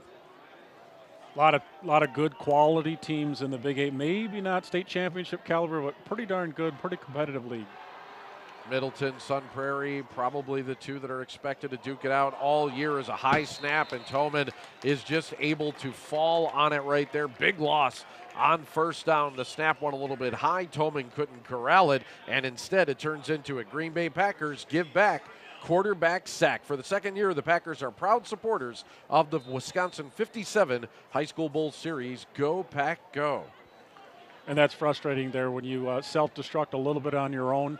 You're inside the 20-yard line, and now you have a negative play like that you really caused. West didn't do that to you. You did it to yourself, especially when you're getting momentum going. You don't want that happening. Yeah, down and distance, much harder right now as Elliott Gray's the near side receiver. They give us to Vassar up the middle. Makes one guy miss, and now here he goes down the right sideline using power and driving ahead inside the 5-yard line. Vassar with probably the run of the night so far on a pickup on the play of 21 yards and a Festival Foods 1st down. Well, the 5'8", 180-pound senior tailback really showed some speed and power. He got to the outside. Looked like the defender was going to push him out at the 10-yard line. Vassar lowered his shoulder, ran him over, and got down to the 5-yard line. See if the Spartans can be the first team to score on this region's defense this year. Vassar 5'8", 180. That means he has a low center of gravity, and it definitely helped on that run. It is Hackbart now, who is a deep back. He gets a carry. He tries for the corner. Turning on the Jets. Cannot turn the corner as he actually fumbles going out of bounds. And on top of it, a flag on the play right in the middle. And I think Coach Martinez is calling a hold, and it is. It happened right away, Rich. I saw the ref pull for the flag. When it's interior like that, you know for sure it's holding. Going to back them up 10 yards, maybe more. Little known rule in high school football, the holding penalty, if it's beyond the line of scrimmage, it is 10 yards from the spot of the hold. And it is being marched back now to about the 13-yard line. So that, by the way, is already the 5th penalty against Memorial, so they're able, at least so far, to not turn the ball over. That's been a big bugaboo for them. But the other thing is all those hidden yardage that doesn't show up sometimes, and that's in the penalty yards. So 1st and goal to goal from the 13. Play action. Toman under pressure, but finds his receiver and finds a touchdown as Henry Moore makes the catch, turns it upfield quickly, and it's a You Move Me touchdown, and they are an extra point away from tying this game up. So Tolman rolled right. He had 2 receivers to his side. It looks like we have a penalty, Rich. Let's see if this score is going to stand. I missed the flag, and it is a legal man downfield that wipes out the 13-yard touchdown pass. Wow, oh wow, we had just talked about how the penalties have hurt the Spartans here tonight. That is penalty number 6 for 40 yards, and this time it takes 6 points off the board. Obviously frustrating for the Spartan offense. I'm sure Adam Smith's not happy with that.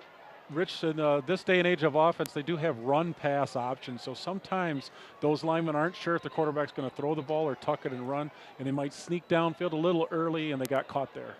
2 people were happy about that. 1, Regent fans. 2, the You Move Me people. They got a free plug there on a touchdown that wasn't. So they still might get it. It is 1st and goal from a long way out, and this time it is complete for the touchdown, a 18-yard touchdown strike to Drew Adams off the arm of Michael Toman, and what a shot. I thought it might have been picked in the end zone, but a perfect You Move Me touchdown strike. Well, the Regent quarterback, Shanklin, was playing defensive back there. He looked like he had the ball dead to rights, but the ball was just over his fingertips, and the Spartan receiver was able to make the touchdown grab. And it's actually Elliott Grays. I might have said Adams, my apologies. Elliott Grays with the 18-yard touchdown catch on the nice throw from Tolman. The extra point is up. It is good. We are tied 7-7 with just over 3 minutes left until the first half. Let's go back down to the sidelines. Taking another break here after some exciting moments in the game for Dale's Heating and Air sideline report. We are joined now by some West cheerleaders. This is Anasia and Nick, and we're so glad to chat with you for a minute. Thanks for being here tonight. Thank you for having us. So kind of an interesting situation because usually your home field tonight, you are actually the away team, but I'm excited to tell folks at home that this is a great big cheer team this year. You guys have experienced a lot of growth. Yeah, at the beginning we had like just about 7 people, and then people realized how cool it actually is.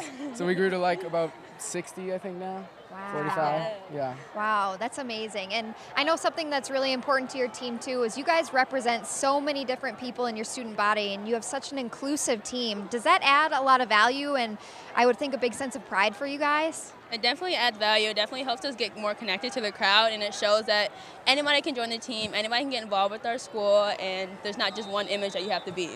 I love that. Such a great message. And with that, can we do a quick cheer before we go? Yes, you can. Yeah. Let's go. 5, 6, 7, 8. We are the Regents, and we came to win. We will never ever have to face defeat. Go, go, fight, fight, win, win, fight, fight, go, fight, go, fight, go, fight, win. 1, 2. I love it. Thanks to Dale's Heating and Air. We'll go back to the game. Well, something to cheer about there for the Regents. They're going to have great field position as a short kick from Mora, fielded by the upback Matthias Larilla, and Larilla brings it up to about the 40-yard line, so a good spot for the Regents to start here with just over 3 minutes left till halftime. Well, the Russ Regions fans certainly have shown up. They're a little bit late, but they've all arrived, and the student section is pretty filled over there. Looks like they're wearing togas tonight, so it must be some sort of a Greek night. There you go. Everybody likes a toga party. Either that or all they had to wear were bed sheets. You never know, Mark. Toga, toga. Are we allowed to say that? Is that a Animal House reference for those of you who didn't get that? The reason why I wonder if we're allowed to say it kind of dates ourselves, you know.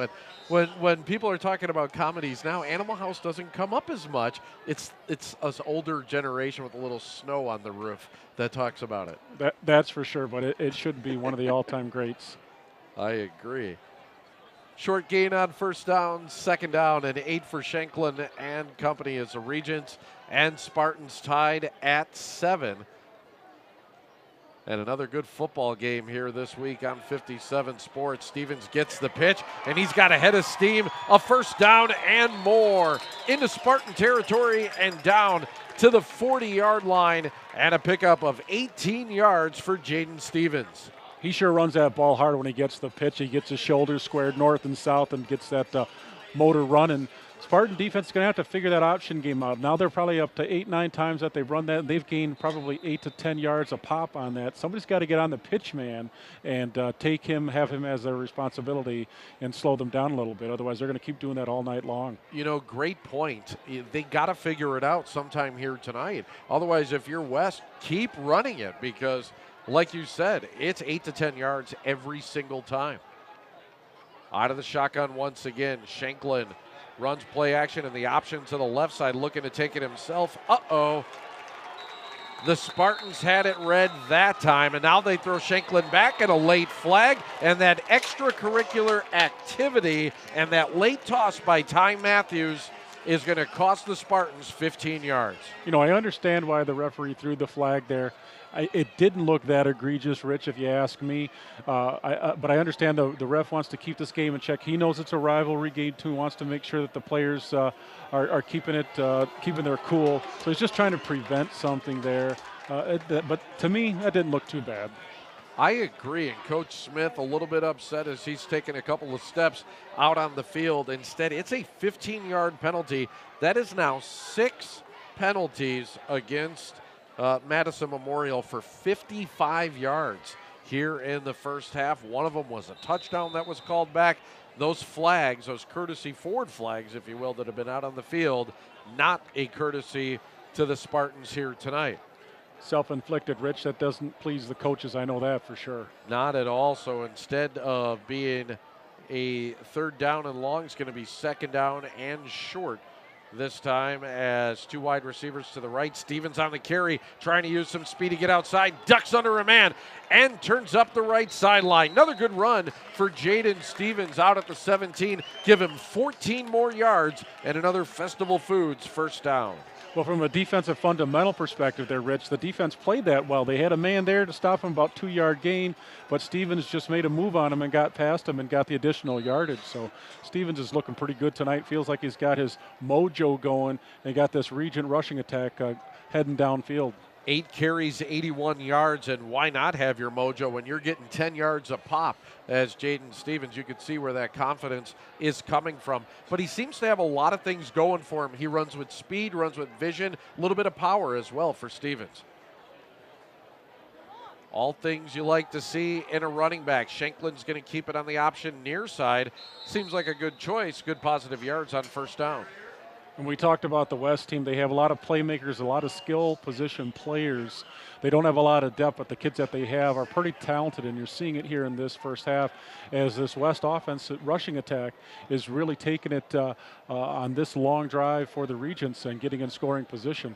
5 carries, 26 yards for Shanklin. He is also 1 of 3 passing for 36 yards on the game. And this so far right now, a perfect drive, if you will, for the Regents. They got the ball with about 3:12 until halftime. It's just been 1st down after 1st down and just driving the ball down the field, chewing that clock up going into the end of the first half.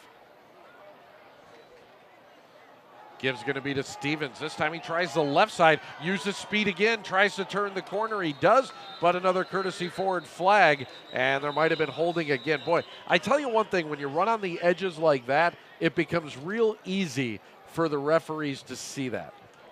Well, when you string the play out like the Spartan defense did, which is good, those are long blocks that you're asking your edge players, your receivers, your slot receivers to make for a long time.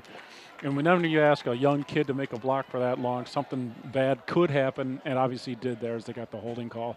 That is the 3rd holding call against the Regents here tonight, and that one is going to hurt a little bit as it's going to bring them out from where they were. They had marked the ball about the 6-yard line, and instead now they're going to put the ball back on the 17 after the 10 yards are marched off. And again, at the high school level, the holding call is 10 yards from the spot of the hold. So whether it's downfield or behind the line of scrimmage, you're going to get 10 yards marked off from the spot of the infraction. So what it does makes up a kind of a weird 2nd down and 9 situation for the Regents. Great shots here tonight, by the way, by our camera crew. Good job from Colton, Jeff, Demetrius. everybody involved tonight bringing you this game. It is absolutely beautiful. Shanklin rolling right. I'm not sure if he was looking to pass, run, what he was going to do. What it did turn out to be was a little bit indecisive, strung out, and a loss on the play. That was a design pass off of the quarterback lead, whereas the ones before were more of an option with the pass off of that. And the cornerback for the Spartans was not full, played great defense on that. Shanklin had nobody to throw to, and the Spartan defense just strung him out to the sideline, and he ended up losing 4 or 5 yards.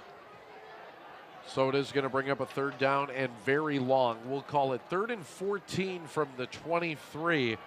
And we'll see what Coach Murphy is going to be able to dial up here for the Regents. Again, tied at 7, just over a minute until we hit halftime here tonight. Great game so far tonight here at Mansfield Stadium. Rolling left, Shanklin has time, looks into the end zone, lofts it up, and is picked off at about the 2-yard line. And stepping in front of the ball on the play is Devin Friedrich, just playing safety back there at center field, and he makes the interception. And look out, we also have another courtesy Ford flag down. I did not see the call. Shanklin threw late over the middle, always a bad idea. Turned into an interception at the moment for Friedrich, as we now see Coach Smith talking with the referee, and we'll see what the call is here. Big call.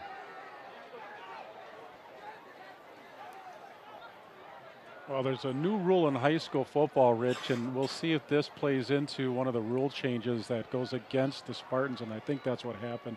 The peel black block is no longer legal, and it looks like that's what had happened. What that means is after the interception, when a player was far away from the action, if somebody goes and like cleans his clock, even if it's a legal hit like it used to be, it's a penalty nowadays for safety purposes. Yeah, you just don't want to light a guy up like that anymore, and knowing what could happen health-wise and the ramifications, that's just not the way the game is played anymore. It's probably a step in the right direction. I remember even getting hit on plays like that. They always said, well, clean hit, clean hit. Didn't feel very clean. 7-7 our score. Vassar straight up the middle, and that opened up like the Red Sea parting for Moses and company. Instead, it's for Vassar, who picks up 15 and a Festival Foods first down. Well, with under a minute to go in the half, a little conservative play, which you would expect at the 5-yard line, just to get the ball and chew some clock there, run it up the middle. But Vassar made a couple of guys miss, and now they got something to work with. Regents playing very soft defense, a full complement of timeouts for Coach Smith and the Spartans. Toman out of the shotgun, and it looks like he's going to give it straight up the middle to Vassar once again. Not quite as much room here this time for Vassar. It looks like Coach Smith is okay with going into half at halftime. You know, his team has shot themselves in the foot a couple of times. They've had some penalties, and the last thing you want is a turnover over here to give West the ball and maybe put some points on the board before going into halftime. Stick around. We do have the Midwest Engine Services halftime show is going to be coming up. Lots of interviews and more during our halftime show tonight, so stick around for that. Toman going to run a quarterback draw. Got hit hard as he takes it up to about the 35-yard line. That is it for our first half. It was a good one. 7-7 is our score. Highly contested game. Lot on the line for these two teams here tonight, and they are playing like it. All right, time now for our Midwest Engine Services halftime show. Let's do that as you're watching the West Side Bowl here on 57 Sports. It has been an exciting first half here at the A-1 Furniture Bowl Series West Side Bowl. And stay tuned because we're bringing you guys more interviews, and it's coming up with the Midwest Engine Services halftime show. Isn't that right, Jessa? We got a lot of great action, both on and off the field. Yep. The Palms are performing tonight. Afterwards, we're going to chat with them a little bit, as well as the cheer coach. We've got Memorial Principal Afelt, Memorial Athletic Director Jeremy Schlitz will be joining us, and students, some pretty rowdy ones I might add, from both student sections, because it's such a great rivalry. It really is, and you're not going to want to miss it. It's all coming up on the Midwest Engine Services halftime show, so please stay with us.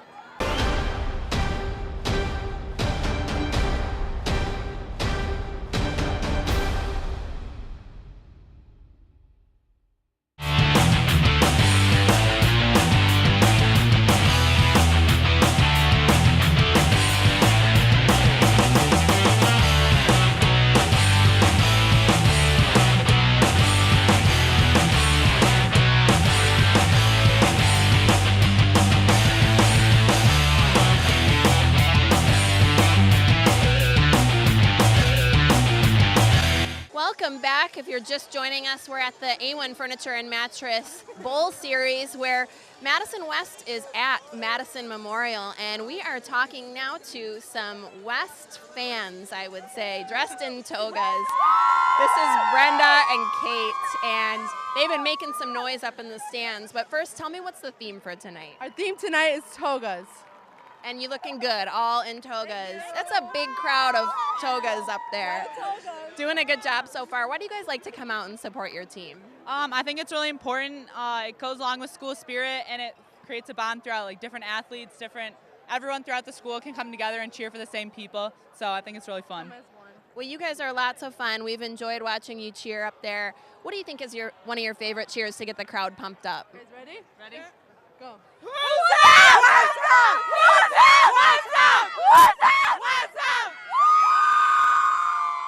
I love it. Well, lots of fun here at halftime. We've got more Midwest Engine Services halftime show coming up for you right after this.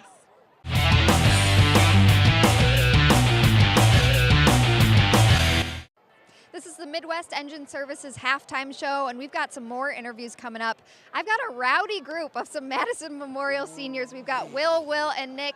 Guys, tell me a little bit about the rivalry tonight between the two West Side schools. Honestly, it's not really a rivalry. It's more of we're gonna dominate West tonight. You know what I mean? It's not really a competition.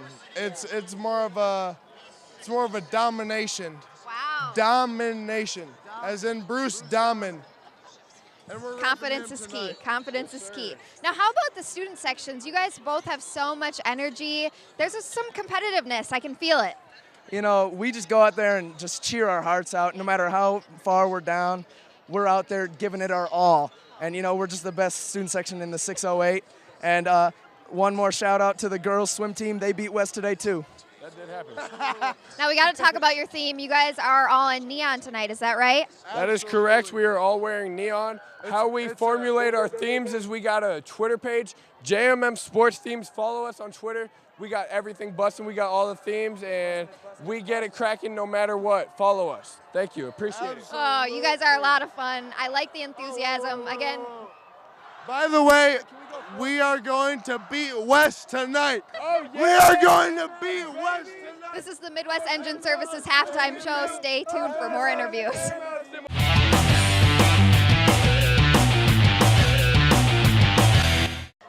Welcome back to the Midwest Engine Services halftime show. We've been having a great time where West is at Memorial tonight, although sharing a field throughout the season. But it's Memorial's home turf this evening, and I'm joined by Principal Jay Affelt, a familiar face here. Thanks for having us this evening. Yeah, thanks so much for covering the big game. It's certainly an exciting night, a beautiful night for football, and to have our big rivalry game here before school starts is a great way to kick off the year. You bet it is, and I know staff is already returning. Talk to us a little bit about that.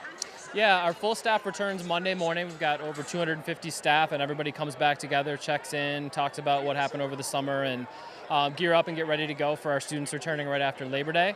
We're welcoming about 30 new staff this year, and they've been with us the past couple days, and it's great to get to know them and make sure that they feel they belong and are part of our Memorial family.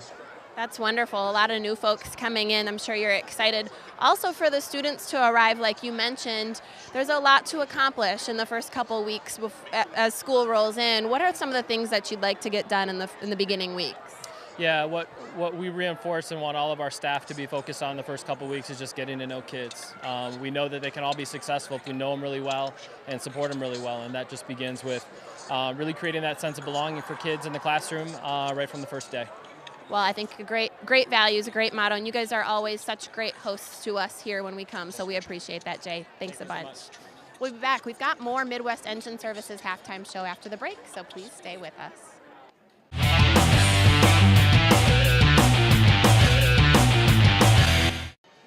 We're back with the Midwest Engine Services halftime show, and with me now I have Jeremy Schultz. He's the Madison Memorial Athletic Director. Thanks so much for being with us tonight. Absolutely, my pleasure. Thanks for covering high school sports. Gosh, football is such a fun time of year. What do you kind of foresee for this football season for Memorial? Yeah, the energy's been great. It's a neat way to get the whole community kind of involved in things, and that's just the beginning of the story. So it'll be interesting to see how the journey goes. We've got home games the next 2 weeks, and that's a great way to start things out.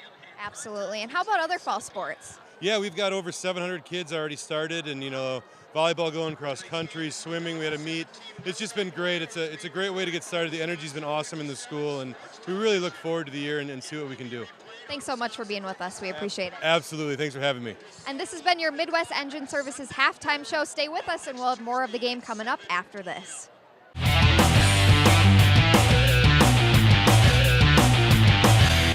Welcome back to the Midwest Engine Services halftime show. We've been having a great time here on the sidelines during the half. While the fans get some snacks, we are catching up with some of the folks here at Memorial. Right now I'm with the Memorial pom coach. This is Laura Fitzgerald. And also here is senior Aaron and Captain Lily. Thanks for being here, guys. So I'm going to start with Laura and talk to you a little bit about what a successful summer you guys have had. A lot of bragging rights for these girls. Share some of the highlights.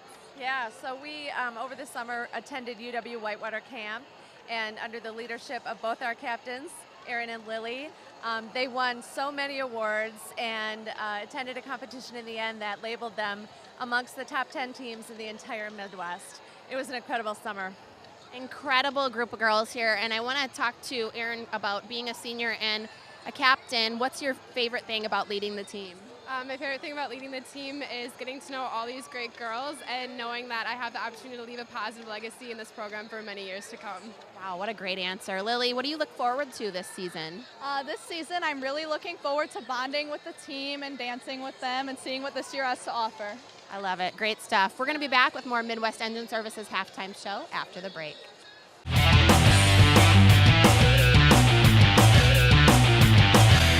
We're back with your Midwest Engine Services halftime show, and we have got the Madison Memorial cheer team. And with me now, I have Allie, Jamie, and EVA, and you guys have some exciting stuff to report. So, in December of last year, you guys had a UCA competition. Last year was the first time in Memorial history that you went to Disney to compete. You guys are preparing for this year. How do you prepare for something like that in hopes of returning? We have a motto, Ohana, from Lilo and Stitch. So we're very family oriented, and we're going to train really, really hard this year because we want to make it a second.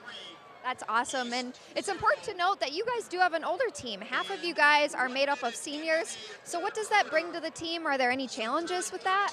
Well, since a lot of us are seniors, we're going to be leaving, but we're hoping that we can leave a lot of really good spirit and learn a lot of cheers for the new team coming up this year so that we can be even stronger.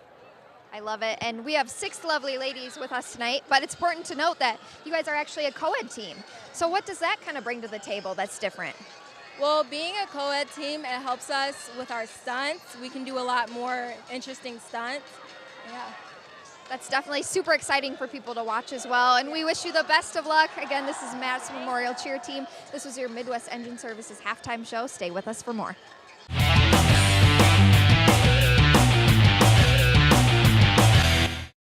It is week number 2 of the WIAA and a gorgeous night for football. We're on the west side of Madison.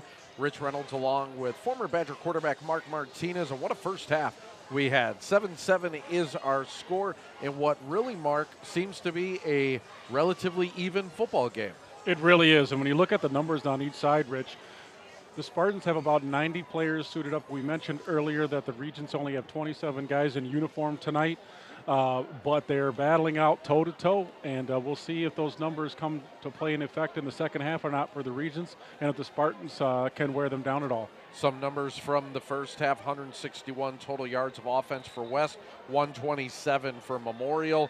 Where West made their hay was on the ground, 125 yards rushing in the first half, 81 of it coming from Jaden Stevens, the option working for the Regents. He's looking really well running the ball, Rich. He's taken that ball on the option pitch, gotten north and south, his shoulder pads going up the field, and sometimes he's not getting touched until 7 or 8 yards down with the well blocking job that his teammates are providing for him. And like you said, he's racked up almost 100 yards already in the first half. Barrett Hackbart, the workhorse on the Spartan side, 10 carries, 40 yards, 90 yards rushing in the first half for the Spartans, where they got hurt. 7 penalties for 60 yards. That worked against them, including a touchdown called back, but Tolman was able to connect with Grays on the very next play. All right, kickoff to start the second half, and it is brought out by Cam Marshall. Marshall down around the 25-yard line, and 1st and 10 on the first drive for the Spartans here in the second half. Okay, so we got to see their offense, the spread attack in half number 1. If you are Coach Smith, how do you utilize that offense here in the second half? Well, they seem to have a little bit of success running the ball in that inside zone, but you have to have a counter to that, whether it's a couple of bubble passes or some quick slants to get the ball going aerially through the passing attack. We'll see if they do that. Michael Tolman under center. We saw that a few times here in the first half. He comes out from under center and throws it off to the right side. Incomplete. They're going to call it a forward pass intended on the play for Elliott Grays. Well, there was kind of a bubble there, bringing the guy in motion across the formation there, doing a kind of a simple bubble. Tolman just short-armed it a little bit. If he hits him in stride, he's got something to work with, but you got to put that ball on target. Tolman hitting about 50%. Well, actually, tonight he's right at 50%. 4 of 8 passing, touchdown, no interceptions. In fact, we were turnover free for the first half. Really good news for Coach Smith. Again, last year in this game, the Spartans turned the ball over 6 times, including 5 interceptions. Receiver in motion on second down. The give's going to be to Hackbart straight up the middle. No, Tolman keeps it on the option. Either way, that play was going nowhere fast, as once again, the line play of the Madison West Regents has won this game so far. It's one-on-one battles in the trenches there for the defensive linemen for the Regents. They were looking for that inside zone, but the quarterback kept the ball, and the defensive tackle and defensive end read that play, shed their block, and tackled Tolman for a loss. So it brings up a 3rd and 10. The Spartans in danger of a 3 and out here. Tolman shotgun, does have 2 wide receivers split out. A tight end as well. He's got a couple of backs in the backfield and has some time. Now it's breaking down on him, but it is complete to the near side, and then a fumble on the play. The Regents got it. We're just talking about how we had a turnover-free game. The pass was complete to Cerniglia out in the flats. He had what appeared to be a first down for the moment, then lost the ball, and it was picked up by number 24, Zach Mercer. You got a feel for Cerniglia. All he was trying to do was fight for the extra yardage to make sure he got the first down, and the guys were wrestling around with it. The ball just slipped out of there, and the Regents pounced on it to take over in their side of the field. Big play in our first turnover of the game. It comes in Spartan territory on their first drive of the second half, and we'll see what the Regents are able to do with it. Momentum-wise here for senior quarterback Keyshawn Shanklin. Had a good first half. He has had a good start to his 2017 season. He is all alone in the backfield. They ran so much option in the first half. Now he looks to pass. Actually, this is Thompson who's back there, and Ezra Thompson airs it down near sideline, and it is going to fall incomplete. Some bumping and pushing there. The intended receiver, Keyshawn Shanklin. So we saw that happen in week number 1. They try to go back to it here in week 2. Well, Coach Murphy mentioned in the pregame that they do mix up the quarterback play a little bit. Shanklin's definitely the starter. He's going to get the primary snaps, but every once in a while they're going to bring in Ezra Thompson, the sophomore wide receiver, at quarterback, and put Shanklin out on the edge, who's got a little bit more speed, and see if they can get him open deep. He had his guy beat there, but Thompson threw it just a little short. Not a good throw that time by Thompson, and now Shanklin is back as the quarterback. They run that pistol. 2 backs are behind him, and the pitch goes to Stevens again, and the option is going to work one more time for the Regents as a good gain on second down gives Stevens 7 yards, and what it does, it brings up 3rd down and short. I got to give a nod, Rich, to Travis Turnquist. He's the Madison West Regents wide receivers coach. He teaches his receivers how to block well. They are out there clearing those blocks up, which is allowing the running backs, Shanklin and Stevens, to be able to get 8-10 yards without even getting touched. So really proud of receivers holding their blocks for that long. Yeah, you just mentioned that. They showed it on the Pacific Union Financial replay there. Number 10, Ben Thompson, the wide receiver, out in space, making a nice block that was able to spring Stevens on that run. So 3rd down and short. Great field position after the turnover for the Regents. Probably 4 down territory if they don't pick it up here. Going to give it to Stevens. He will pick it up, though. Nice stutter step and he is inside the 20-yard line on a first down. Right inside the 20 for Stevens, and a Festival Foods first down. Well, you got to be impressed with Stevens. We mentioned it a couple of times. He's got a little bit of everything. He's got some wiggle, side-to-side quickness. He's got some straight line speed, and then he's got a little bit of power to lower his shoulder pads and bowl over a guy when needed. So he's an exciting back. You can see why he's been getting the primary carries for the Regents tonight. Boy, I got a little confused there. It says that the ball is on the 30-yard line. If you look at the scoreboard, it is most definitely on the 20. So that's what kind of threw me, that little thing that was going on, as Shanklin is going to throw it into the end zone. Touchdown! What a pass, what a catch. Jaden Stevens in the corner of the end zone gets the score. There's a late flag that comes out. I'm not sure what that was. Taunting. But a "you move me" touchdown for the Madison West Regents. Well, that's Stevens that made the catch there. He showed his athleticism there, going up and catching the ball high. The call is touchdown and unsportsmanlike conduct. There's that taunting call that's going to go against the Regents. I believe they enforced that on the kickoff. Is that right? Or is it on the extra point? I think you have your option on which one you is want that to right? take. Yeah. But Stevens made that catch there. He lined up in the slot, ran what's called a flag route or a corner route, and Shanklin threw the ball up high. He went up and caught it at its apex and scored the touchdown. 20-yard touchdown strike and a beauty. Shanklin to Stevens. You see the jump ball there on the replay. Great job by our camera crew. What it was, great body position that time by Stevens in the corner of the end zone. And Shanklin got it to him, got some air under it, and it looks like the penalty will indeed be enforced on the kickoff, as Regent now lining up for the extra point after the "you move me" touchdown. The Regents do what they needed to do. After the fumble, they drive it down into the end zone with the short field. The extra point is good, and it is Madison West taking a 14-7 lead here in the West Side Bowl, presented by A-1 Furniture and Mattress on 57 Sports.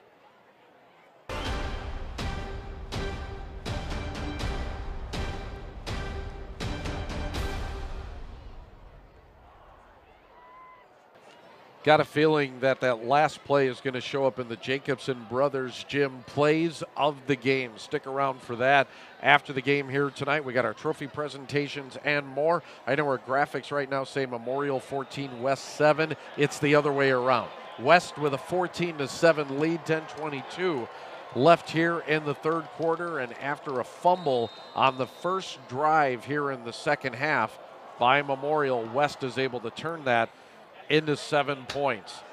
So that is big. Short kickoff taken by the up back. Good field position for the Spartans. They'll start at about the 42, 43-yard line. And so the Spartans now going to have to get something going on offense. They had their first turnover of the night. Turnovers, something that has really hurt the Spartans this season, last season, kind of a snake bit problem for Coach Smith. He talked about how much they emphasize the fact you got to hold on to that football, but once again, it comes back to hurt them. Yeah, I think there's a statistic you talked a little about earlier, statistics, and if you're at +2 on the turnover margin, you're going to lose most like 90% of your games, so turnovers are key. 1st and 10, ball resting. They're going to put it all the way up at the 45-yard line for Tolman and company as he gives it off to Hackbard. And this West defense, hey, a lot of guys going both ways, but they're pretty fired up at the way that they're playing right now, and they're not giving Barrett Hackbard a lot of room to run. You got to be impressed with that defense. We've talked about them all night long. They didn't allow any points last week, only 7 so far this week. So they're pinning the ears back and playing well, especially that defensive line. Those are the big uglies are. You're wondering if they're going to get worn down. But you know what? They're getting confidence, and they're feeling pretty good about themselves right now. Their mamas don't think they're ugly, Mark. It's 11 carries, 42 yards now for Hackbard on the night. Second down coming up. Tolman out of the pistol once again. Looks left, fires left. Incomplete right at the feet of his intended receiver, Mike Cerniglia. And it's 3rd down and long for the Spartans. Tolman just doesn't look comfortable throwing to his left. There's been about 3 or 4 passes that way that he's just short-armed or been inaccurate on. I wonder if you're going to have to try to throw some things to the right, get him going with some momentum and some confidence, and get this passing game going, because it hasn't been untracked all night long. Am I wrong in saying, I don't think it's just the timing. It looks like footwork, and I don't know if he's too quick with his feet, not getting a good base. What is he doing that's forcing those throws to hit the dirt like that? Part of it can be mental, too. He just doesn't have his confidence underneath him right now. Going to bring up 3rd down and 7. Tolman's going to go behind center, and is going to pitch it out to Vassar, the lone back. So on 3rd and long, Coach Smith elects to run, and they're going to get it. Nice job. It looked like Vassar was going to get stopped a few yards short. He bounces it outside, brings it to the 45 of the Regents, and gets a Festival Foods 1st down. He's an exciting back. Obviously, Hackbart can run the ball in between the tackles, and Hackbart himself has enough speed to get to the outside, but Vassar seems to have another gear, can make guys miss. Maybe they need to get him the ball on the outside a little bit more, kind of like what West is doing with Stevens. Yeah, I think you're right. So far tonight for Vassar, 5 carries, 55 yards, 11 yards a pop. That's good yardage. So 4 wide. Vassar is the lone setback. Receiver in motion, and Tolman's going to roll left. Has time, looking for a receiver. Picked off. He stared down his receiver the entire time, and Jaden Stevens, who's been doing it all night long offensively, read that one perfectly and gets the pick off. That's a rollout left. It's not an easy throw, but when you stare the receiver down and you're just going to throw it to an area expecting him to be there, you got to look for the underneath linebacker, which is what Stevens was playing there. He eyed him the whole way, and that's about as easy of an interception as anybody's going to get. Wow, 2 drives, 2 turnovers here in the second half for the Spartans, and they are in jeopardy of really falling behind here now if West is able to convert this into points. They're going to have the ball at their own 35-yard line, and again, our score is West 14 and Memorial 7. So we got a whistle, looks like a timeout. We will take it with him, as this timeout is brought to us, just like all of our timeouts are, by You Break, I Fix. We'll be back with more. It's West 14, Memorial 7. This is the West Side Bowl presented by A-1 Furniture and Mattress, and this is 57 Sports.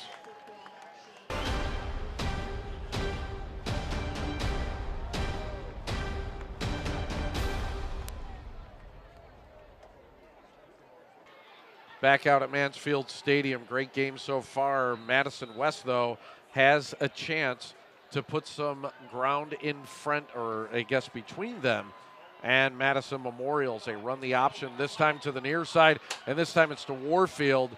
And a good play out there in space, and a nice tackle as coming up was Cam Marshall to stop Warfield for a short gain.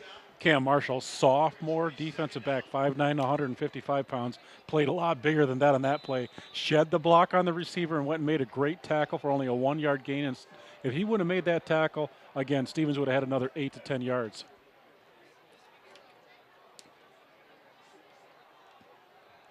Beautiful pictures on a beautiful night. Madison West deliberate here on offense.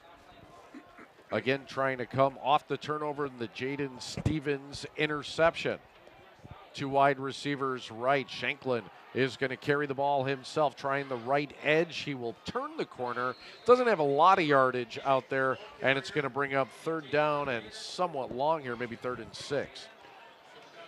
So, Rich, we talked about it earlier. This is a trophy game with our trophy as we have it, as well as the Bert Hobley clipboard trophy, because they are both so close proximity-wise on the west side of Madison, Memorial, and West. They also compete heavily in almost every sport across the board, but one in particular that these two have been dominant at the high school level is swimming. Yeah. Madison Memorial, I believe they're at 170-plus straight dual-win victories. They've won somewhere in the neighborhood of 15 of the last 30 state championships. And whenever they're number 1 at state or number 2, West is either 2nd or 3rd. So they got great swimming programs at both of these schools. It's always that way. We seem to follow that on the sports news all the time and talk about that when it's going on. Terrific stuff. Both programs very strong. Is on 3rd and long. Warfield trying to get there, fighting ahead. And boy, he got close. You know, Warfield was stopped about 5 yards shy.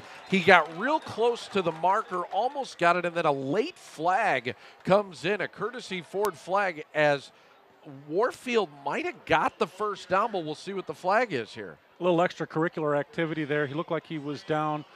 Defender for the Spartans came in at the end and kind of pushed him a little bit more, giving him the business, so to speak, as he was already down. Wow, 15 yards going to be marched off. I think Warfield might have been an inch shy. It doesn't matter anymore. Still a terrific run by Warfield on the play. A lot of that was on his own as he was able to bust through tacklers. A late hit, and get this, now you have the 2 turnovers for the Spartans. Coach Smith obviously not going to be happy about that. Also not happy about 8 penalties for 75 yards. You got to play fundamental football. Obviously, turnovers are part of that, but the mental part of the game is there as well. Some of these penalties that they've gotten have been late hits, things after the whistle, that they just have to clean up. You're not going to be successful against any team when you're making those mistakes and, again, shooting yourself in the foot. So 1st and 10 now for Shanklin as he will give the ball to Stevens. Left side, nice move, makes a man miss, and then breaks free out to the 25-yard line, maybe the 24. A pickup of 15 yards for Jaden Stevens, and another Festival Foods first down. Stevens now over the century mark. I was just going to say, Rich, he's got to be over 100 yards. Again, he's an exciting player to watch. Again, he makes the first guy miss, and then on the previous play we saw, he got hit 5 yards before the first down, outran that tackle, ran through another tackle, got close to the first down, and then with the extracurricular enabled him to get the first down. Exciting player, inside and outside runner. Stevens, 11 carries, 107 yards, and also has the interception that started this drive off. So he has played well both ways, gets another carry, gets more positive yards, falling ahead for 4 yards on first down. Again, really impressed so far tonight with the Madison West Region line, both offensively and defensively. They have controlled the game. And again, what's as impressive there, Rich, is that these kids are going both ways. We've mentioned it multiple times tonight, 27 kids in uniform for the West Regents. A lot of the same numbers you see on offense and defense and special teams. So we know these kids have to be well conditioned, and they're playing like they got 92 guys on their side, and Memorial only has the 27. And a testament, too, to Coach Murphy. Again, working with smaller numbers. One thing it does do, at least, as far as technique, is different techniques. Offensive line, defensive line, having to do different things. Stevens, tailback, cornerback is 5 yards, going to be marched off on a delay of game for Madison West here. So these kids are getting, from what I've seen, really good coaching. Less penalties, no turnovers, good disciplined play so far tonight for the Regents. When you got to play both ways, Rich, you learn what to do on offense and defense because you're playing both positions. So you figure out the strengths and weaknesses and can exploit that a little bit more on each side of the ball. Feel like we should have an Iron Man trophy to give away at the end of the game tonight as a give to Stevens. Going to be brought down in the backfield. Nice play shooting through that time was Tyson Nash. As a little run blitz action there, Nash was able to fill that gap and get the tackle. Nash is a sophomore, 5'8", 210-pound defensive tackle. Split the gap there and stopped Stevens in his track. Again, Stevens almost broke out of that tackle, but Nash was just feisty enough to bring him down. Looks like we got another penalty. Or is that yellow shoes I'm seeing out there? I think that's yellow shoes that time. We've had a lot of penalties here tonight, and Courtesy Ford is loving it because last week we had hardly any. So Courtesy Ford gets their money's worth here tonight. You can get your money's worth at Courtesy Ford. Courtesy Ford, your new truck destination. Rolling right, Shanklin, 3rd down and long, looking for a receiver, running out of time, running out of room, and is chopped down. Well shy of a first down around the 25-yard line. Well, Shanklin made a good decision not to throw the ball up. He only had really 2 receivers out in the route there. They were both double covered, nowhere to go with it, so he just kept it and ran the ball out of bounds and didn't just throw the ball up for grabs. Not a loss on the play, so it's not a sack. So I don't get to talk about the Green Bay Packers give back. If it was a sack, I would be saying that the Pack's proud supporters of Wisconsin 57 football, and I would be saying go Pack go, but I'm not going to say that. Foregoing a 42-yard field goal attempt here for 4th and going for it. Instead, 4th and long, and now all of a sudden it's Thompson who is back behind center now. And he is looking left. Instead, he's going to bring it down and run. Thought he had some room, but that closes quickly. And a nice job by the Spartans staying home as Sam Jessup right there in the middle would not let Thompson get away. Well, hopefully that Spartan defense can now spark the offense there. The offense had the turnover with Stevens. They marched down the field and got on the other side in the Spartan territory, but the defense held strong and now give the ball back to their offense to see if they could get it going. Yeah, they need some kind of spark here tonight. One of the things, Eric Rogers is here as well. He's been working the sidelines. Texts up to me, he goes, I don't think the Spartans have a play of 20 yards or more tonight. He's right. 18 was the longest on the touchdown throw, and so explosive plays have been missing. These big spark plays that can turn momentum, get your confidence going, not happening right now for Memorial. 1st and 10, 25-yard line. Tolman pitches it to Hackbart. He'll try the left side. Not a lot of room there as the Madison West defense very strong on the edge. And there's most likely a holding penalty on the receiver trying to make that long time period block to get the receiver or to get the running back to the outside edge. And it's going to bring Memorial back 10 yards. Another courtesy forward flag, and it is another hold and another 10 yards. Man, oh man, these penalties are killing the Spartans here tonight. Well, we told you at the end of the game we do have some stuff going on. We do indeed. Our post-game show is packed. We have our trophy presentations. They include the Brunzell Lumber Offensive MVP, Little Strokes Swim Academy Defensive MVP. We're going to give out our big trophy. And, of course, there is the Hobley clipboard to give out as well. All of that stuff on the line here tonight. And also the way that we see it, the way we kind of see the Big Eight, breaking down, it might be a playoff berth on the line here in week number 2 as well. Couldn't have a bigger football game for you as far as all of that going on. Great stuff here tonight. Spartans need to get something going here now offensively. 1st and 20. Tolman rolling right. Does have pressure as that is closing quickly. He is going to throw it long downfield, a little too tall, as getting his hands on it was Mike Cerniglia. He's a tall receiver out there, long arm, 6'4" for Cerniglia. Was almost able to get that tiptoe on the sidelines. I don't even think Tolman was throwing it to Cerniglia. Cerniglia was just in the area and saw the ball up in the air and went after it. But like you said earlier, you get yourself behind the chains when you have that penalty, and now you got 2nd and long. You don't have a lot in your playbook for that. Yeah, one thing I would try to dial up that I really like is the screen, and if they have something in their bag for that, this is a good time to run it. We have not seen it so far tonight. Originally, I thought Tolman was trying to throw the ball away on that play, and Cerniglia was almost able to nab it. Yeah, we haven't seen – a lot of times you'll see spread offenses run bubble screens. We have not seen that yet tonight. So if that's in the repertoire, that might get the Regents by surprise. 2nd and 20 now for Tolman. Play action, sitting in the pocket now, stepping up, throwing long, has a man wide open and overshot as turning around twice was Elliott Grays. Holy cow, that was an easy 6. Well, if Tolman would have been just wouldn't have been flushed out of the pocket, just been able to plant and throw, he probably connects on that. But he ran up into the pocket to avoid a little pass rush, which is good, but then didn't deliver an accurate ball, which, as you've seen, a wide open receiver could have made something happen if he could have caught that. Before we call 3rd down, let's head back down to the sidelines. Take it away. All right, taking another break here on the sidelines for Dale's Heating and Air Sideline Report. Been quite the game, and I'm glad to be joined now by Bill Teagham, owner of Little Strokes Swim Academy. And thank you so much for being out here this evening. Thanks for having me out again. This is awesome. Every Friday night I get to enjoy some high school football. It's pretty cool. You get a close-up view, too, right here on the sidelines. Now, Bill, you were an athlete back in high school, back in the day, right? What do you think, how did athletics help you in life in general? Yeah, they helped me in a lot of ways, but I mean, mostly it taught me a really good work ethic. You get up, you got to get your schoolwork done before the school day starts or during the school day, and so you can make that practice that night. When they're 2-a-day practices, you have to be even more frugal with your time.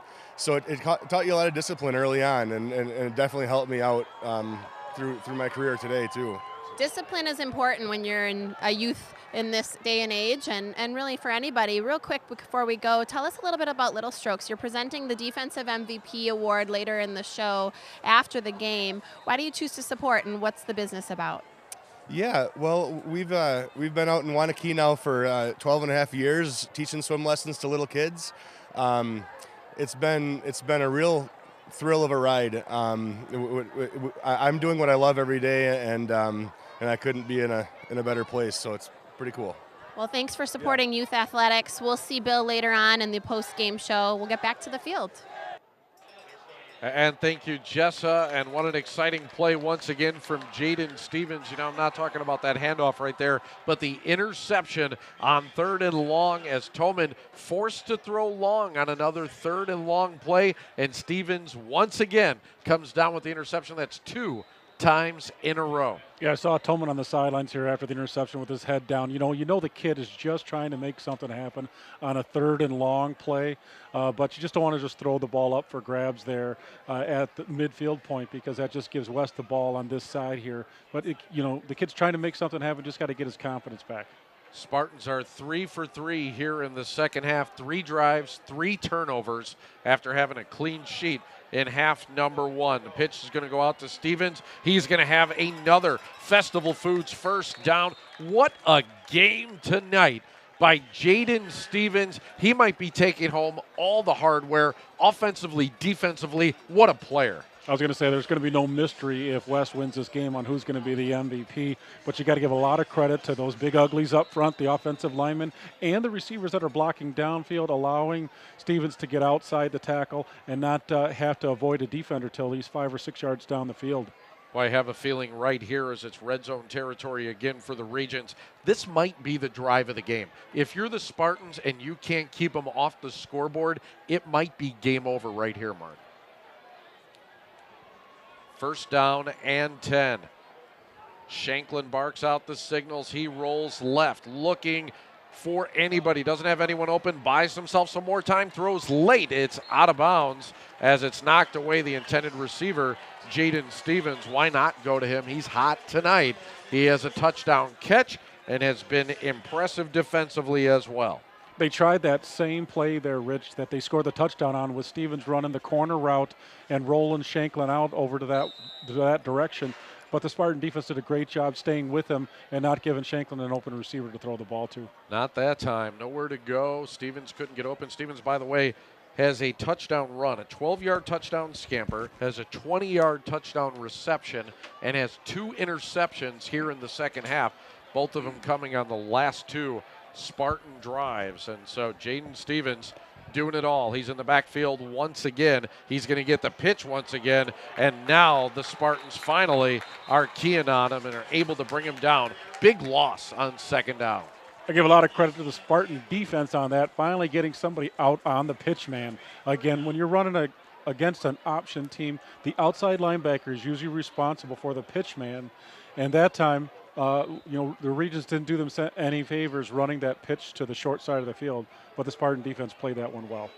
Absolutely. Loss of 5 on the play for Stevens. 16 carries, 117 yards, a touchdown. Again, the receiving touchdown and the 2 interceptions as well for the Iron Man here this evening. It's going to bring up a 3rd and long. 3rd and 15 coming up for the Regents. Long way to go on this one. They got to get it inside the 10-yard line, down to about the 7. Shanklin going to toss it up. It is a jump ball, and it falls incomplete. The intended receiver out there on the play. That was actually Thompson throwing to Shanklin once again. So they mixed it up. Jump ball for Shanklin. Shanklin thought there might have been some contact out there. No flag, 4th down. Well, there's no mystery there. When Shanklin lines up as a wide receiver, they're throwing the ball to him. I think he's lined up there 3 or 4 times. They've thrown to him almost every time. So that corner knows for sure they're going to be throwing the ball his way, and he just got to stick on Shanklin and knock the ball down when it comes his way. And they've done it almost every time. Shanklin hasn't caught a pass yet tonight. Well, we talked about how big this drive was, especially for the Spartans, to keep the Regents off the board. So this might be the biggest play of the game so far. 4th down, 15. The Regents are going to go for it as the ball is on their own 25-yard line. Shanklin, play action, pitches it out to Stevens near sideline. Good gain, but not enough for a first down. Stevens gets 10 out of the 15, but a turnover on downs and a huge stand after another interception for the Spartans. Boy, oh boy, they needed that. Good play by the Spartan defense there. Again, corralling corralling Stevens before he can get the first down. But again, they've been running that play effectively to the wide side of the field, whether it's to the left or to the right. And the last 2 times they ran it to the short side of the field, they didn't get hardly any yards.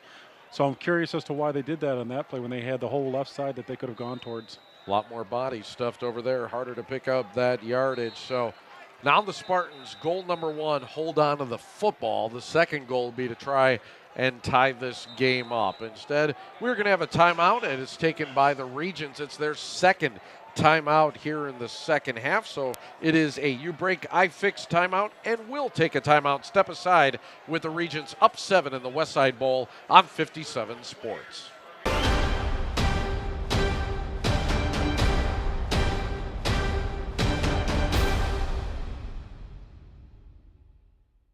Toga party in full effect for the Regent faithful that is here at Mansfield Stadium, and they've had a lot to cheer about so far here tonight, especially in the form of Jaden Stevens, Mark, who has been doing it on both sides of the ball. He's an exciting player. Obviously, he's got inside-outside running capabilities on offense, and he's a ball hawk on defense, so we've seen that twice tonight. One thing we're also seeing here right now is a quarterback change for the Spartans. Jason Sinidi, he is the backup quarterback, a sophomore. He is in, and he is down as good defensive play by the Regents. Actually, Vassar on the carry picks up a few yards.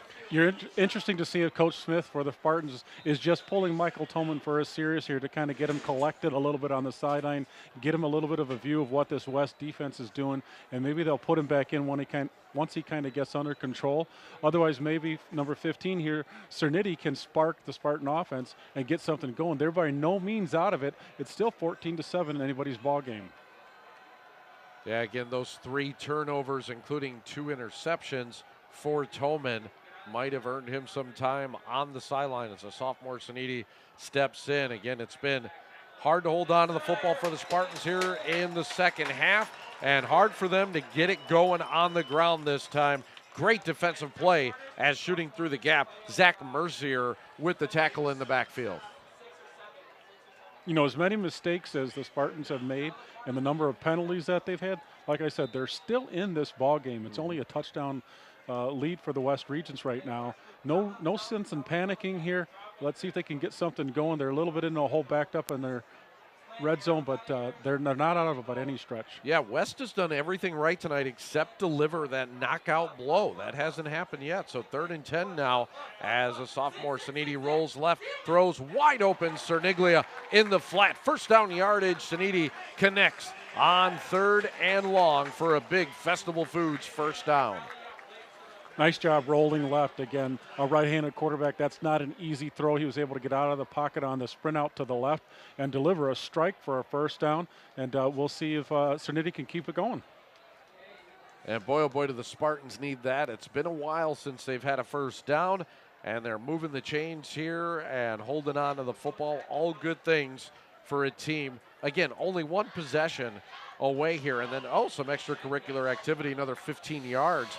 Marched off for Madison West. So they haven't made a lot of mistakes penalty-wise here tonight, but they do on that one. And right now it's 5 penalties, 15 yards or 50 yards on the game marched off against Madison West. That's a big one. 15-yard penalty puts the ball at the 44. As Sinidi out of the shotgun, it gives it up the middle to Vassar. Vassar now has become the workhorse instead of Barrett Hackbarth, and Vassar picks up about 4 yards on first down in what very well is probably the last play of the 3rd quarter. Number 44, Ty Matthews, came through as a lead blocker as a fullback there. Those guys don't get a lot of publicity, but he cleared the way for. Always good to mention their names. Everybody likes that, especially their moms and grandmas.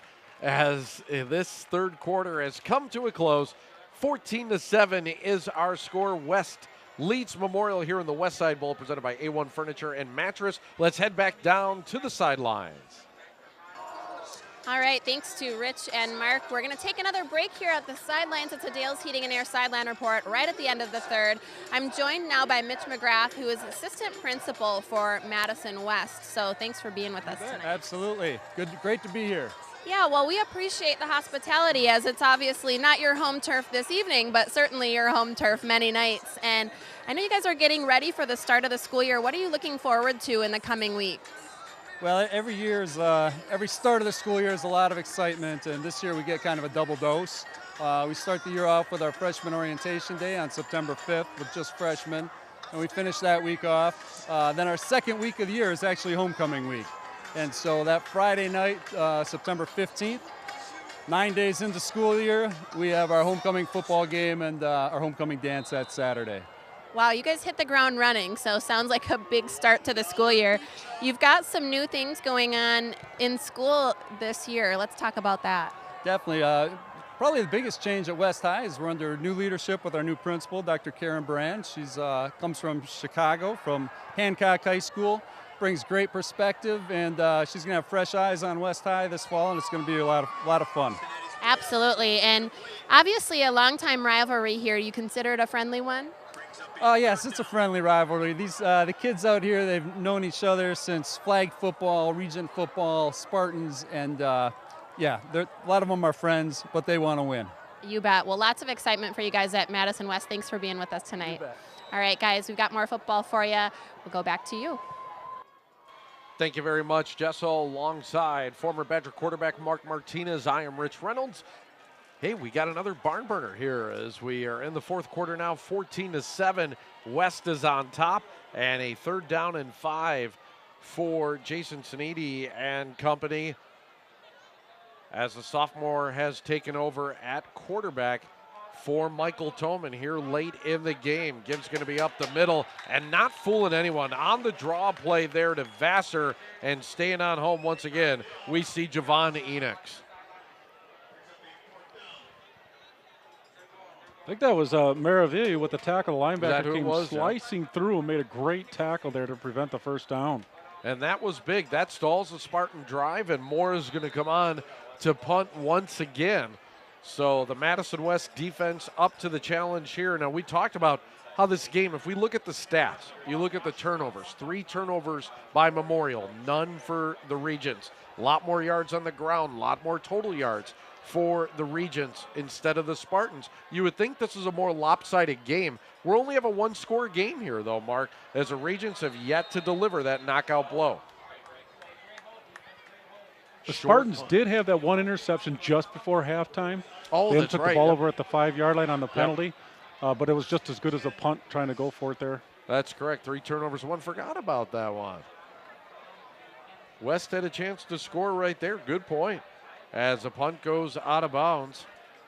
And let's see, field position is about the 30-yard line for Madison West. Again, big thank you to A-1 Furniture and Mattress, our presenting sponsor. A-1 Furniture and Mattress, your premier mattress and furniture store. Also, thank you to Cricket Wireless. They brought us our national anthem. They have friends and family mobile plans from Cricket, 5 lines, $100 a month. Switch to Cricket and get more for less.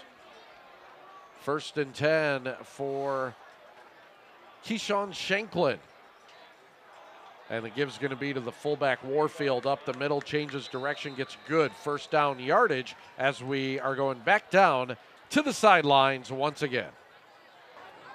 We're taking a break from the game with a Dale's Heating and Air sideline report. And with me now, I have Jen Kerwin. She's not only a teacher at Madison Memorial, but she's also a part of the Booster Club. You guys have been working hard over at the concession stand tonight. Thanks for taking a break and being with us. You're welcome. Tell us a little bit about what you guys do and the money that you raise, what that goes towards. So this year we were able to remodel 2 of our locker rooms with the booster money that we have earned. We're also using some of the money to supplement some of the transportation costs along with redoing our tennis courts. That's really fantastic, and I just love that it supports so many different types of athletes, you know, all throughout all the seasons at the school. And we kind of have to brag on you a little bit here, too, because you're coming up on your 19th year with Madison Memorial, which I think is so amazing. But what changes have you seen, or what things stay the same throughout those 19 years? I think the student body still coming out to support our sporting events has always been the same, and it's really awesome to see it. So much great energy here tonight. Thank you so much for being with us, and we'll head back to the game. Thank you. By the way, Ellen, I think is a little too geared up for this game. Jacket? Really? In August? My goodness, Ellen. She should do more dancing, as the give is going to be to Warfield. Did you see Armani Warfield power his way to a first down on that one? What a tough run for Warfield. Looked like Larry Zonka there back in the day, Rich, just putting your shoulder pads down, trying to get lower level. Might have knocked the wind out of the defender there. We've got some people out in the field taking a look at that guy right now. Wow, that is a powerful run, and Zonka was a great reference right there. A big Festival Foods first down, and hopefully everybody's okay out there. We'll check on the injured Spartan and come back for more. We're at Mansfield Stadium for the West Side Bowl, presented by A-1 Furniture and Mattress and 57 Sports.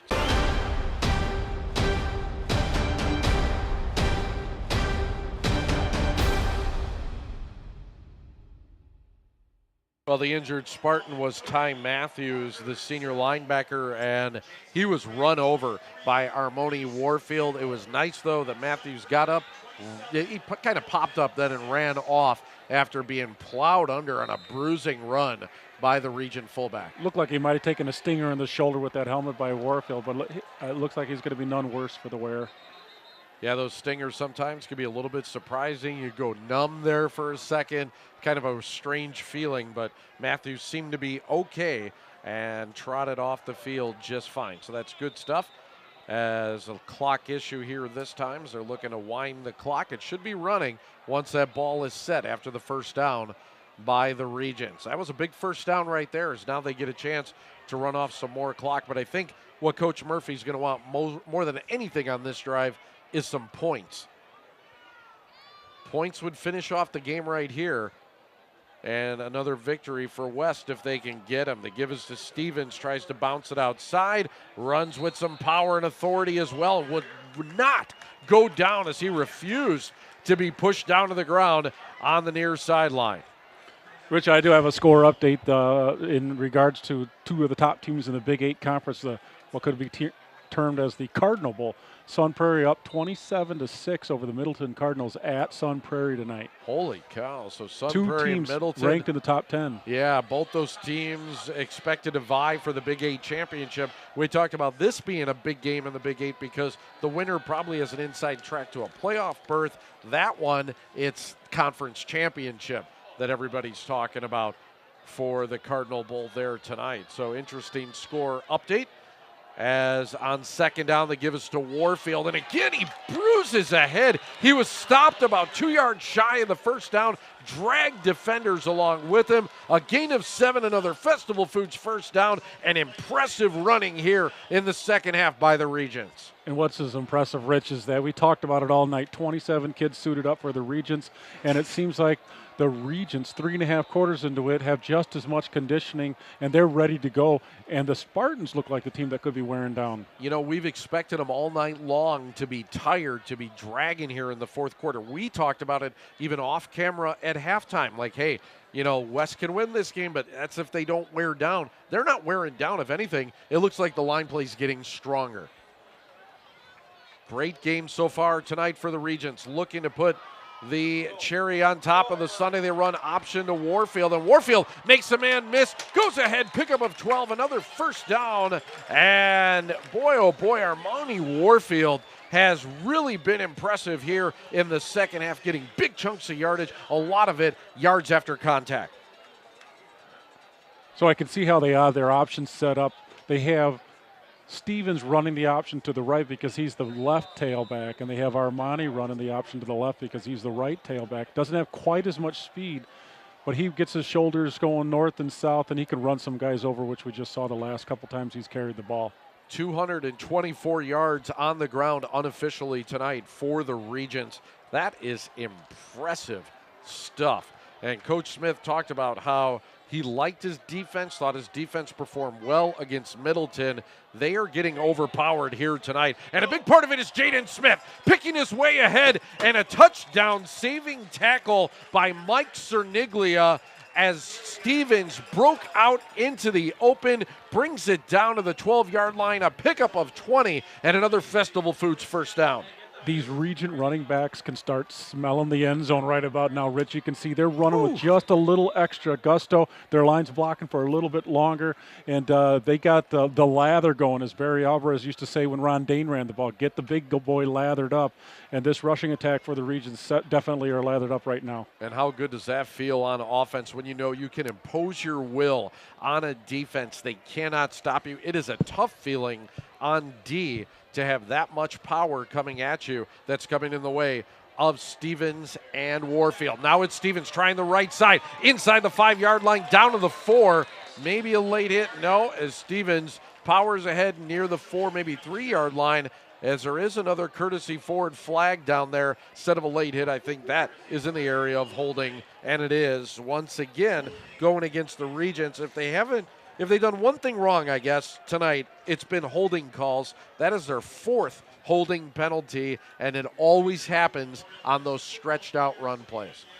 Well, they got 2 receivers out there blocking one guy. Again, they've been doing a great job all night to give the outside receivers for the Regents a lot of credit. They're not catching a lot of balls tonight, but they're opening holes and blocking their guys. And on that one, a lot of times, Rich, when you're blocking a guy, you kind of get your hands on their breastplate, on their shoulder pads, and you can grab a little bit of jersey there. And as he's trying to wriggle away, you hang on to that a little too long. The refs see the jersey pull away, and they caught him on that one. Yeah, unfortunately, this has been the thing for Madison West tonight. These penalties have been drive killers, almost every one of these holding penalties, and it's why it's only a 1-score game at this point, because West has dominated play so far here tonight, but it's only a 14-7. The Spartans still in it. Their defense needs to make a stand. Bad snap, and then taking a knee is Shanklin, and for whatever reason, I'm not understanding why, he was down, gave himself up. Trevor Jones came in off the edge and pushed him.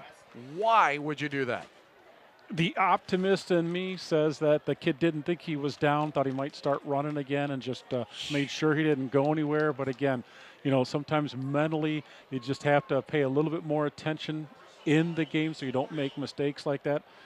Instead of being second and long, you're giving them 10 yards and putting them in position to score here.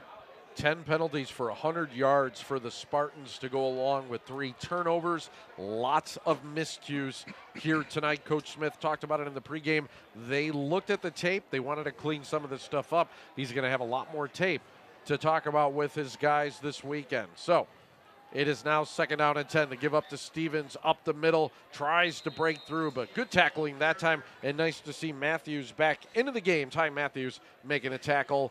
3rd down coming up for the Regents. I was just going to say, Rich, that was a great form tackle by Matthews. Like you said, good to see the kid back in there after he had the stinger and was down for a second and had to come out for an injury. He's back in there plugging up the holes in the middle at that middle linebacker position and did a good job preventing Stevens from scoring a touchdown. Jaden Stevens, 21 carries, 158 yards on the night, including a touchdown. Big play right here. 3rd and long coming up. We'll call it 3rd and 9 for the Regents. This is the one that they need to get. Clock ticking, nearly 6 minutes, and another courtesy forward flag and a delay of game once again. This is the 2nd one on the Regents here tonight, and that one almost seems unforgivable. You got to get to the line and get that play off. Well, this whole drive, Rich, they've been watching the back judge here and making sure to chew up clock to try to get that clock to wind down, but they waited a little too long. You can't wait quite that long and cost yourself 5 yards and take you out of position here. 3rd and 9 now becomes 3rd and 14. So the Regents can get a 1st down without getting a touchdown. They got to get the ball, though, to about the 2-yard line. So we'll see what Coach Murphy and the Regents decide to dial up here. 2 wide receivers, Shanklin, shotgun formation once again. And another flag, and I think it's another delay. It's another delay of game. Wow. So another courtesy Ford flag, and it has been the flags, especially here in the second half, knocking the Regents back. That is now 5 penalties in the second half. Overall, they have 8 penalties, 7 yards. Courtesy Ford getting their money's worth here tonight. I think Shanklin looked to change the play there at the last second. He saw something in the defensive formation that he thought he could take advantage of. He looked like he was going to check out of the play that they were in to something else. But unfortunately, he wasn't watching the back judge again and had a delay. Game penalty cost him 5 yards. Well, we'll see if Coach Murphy plays it safe here or not, or rolls the dice. Shanklin has time, throws over the middle, and incomplete. Good hit in the secondary that time, provided by Vassar. So we've seen him as a fullback. Now we see him as a defensive back. Lays the wood on the pass over the middle, and it falls incomplete. Brings up a 4th down, and it looks like now it's field goal time for Madison West. Shanklin had his receiver open. He delivered the ball a little late over the middle, which is never a good thing. Like you said, Vassar came up and put a hit on the receiver. If he throws that ball a little earlier when the guy's just getting down the seam there, he could catch it and run. So another flag down, as what it looks like was going to be about a 37-yard attempt is going to go back 5 more yards. And boy, at 42 yards, that's a pretty long attempt. That could be by Lupe Casper, excuse me. Unfortunately, the Regents had 12 guys in their huddle, and the guy came running off the field after that. He can't line up 12 guys. Wow. It's illegal participation, so it's going to mark him back another 5 yards and turn a 37 into a 42-yard field goal. This drive has gone backwards for the Regents. Now a 42-yard attempt. If they hit it, it's huge, as it becomes a 2-score game. If not, and another flag. And I'm not sure what this is, as before everybody becomes They got set. 12 guys again out there. All right, somebody's got to be able to count right here. As a coach, I think I would lose my mind, as it would now be a 47-yard kick. And I think at this point, you're going to have to punt. Holy cow. It's an unbelievable turn of events right here. That's why coaches have a big bottle of antacids. Whew. 2 delay of game penalties, 2 illegal substitution penalties, 20 yards backwards to go along with a holding penalty on the same drive. And what it did is cost the Regents. Now someone's coming in late. Not sure if this is a substitution error. They didn't have enough guys out on the field. Now that seems remedied, and a long field goal now becomes a short punt. That goes straight into the end zone. And just like that, the Spartans will take over at the 20-yard line. And believe it or not, with 5:59 left in the game, they are still in it. 14-7 our score. West with the lead. We'll be back for more from the West Side Bowl on 57 Sports.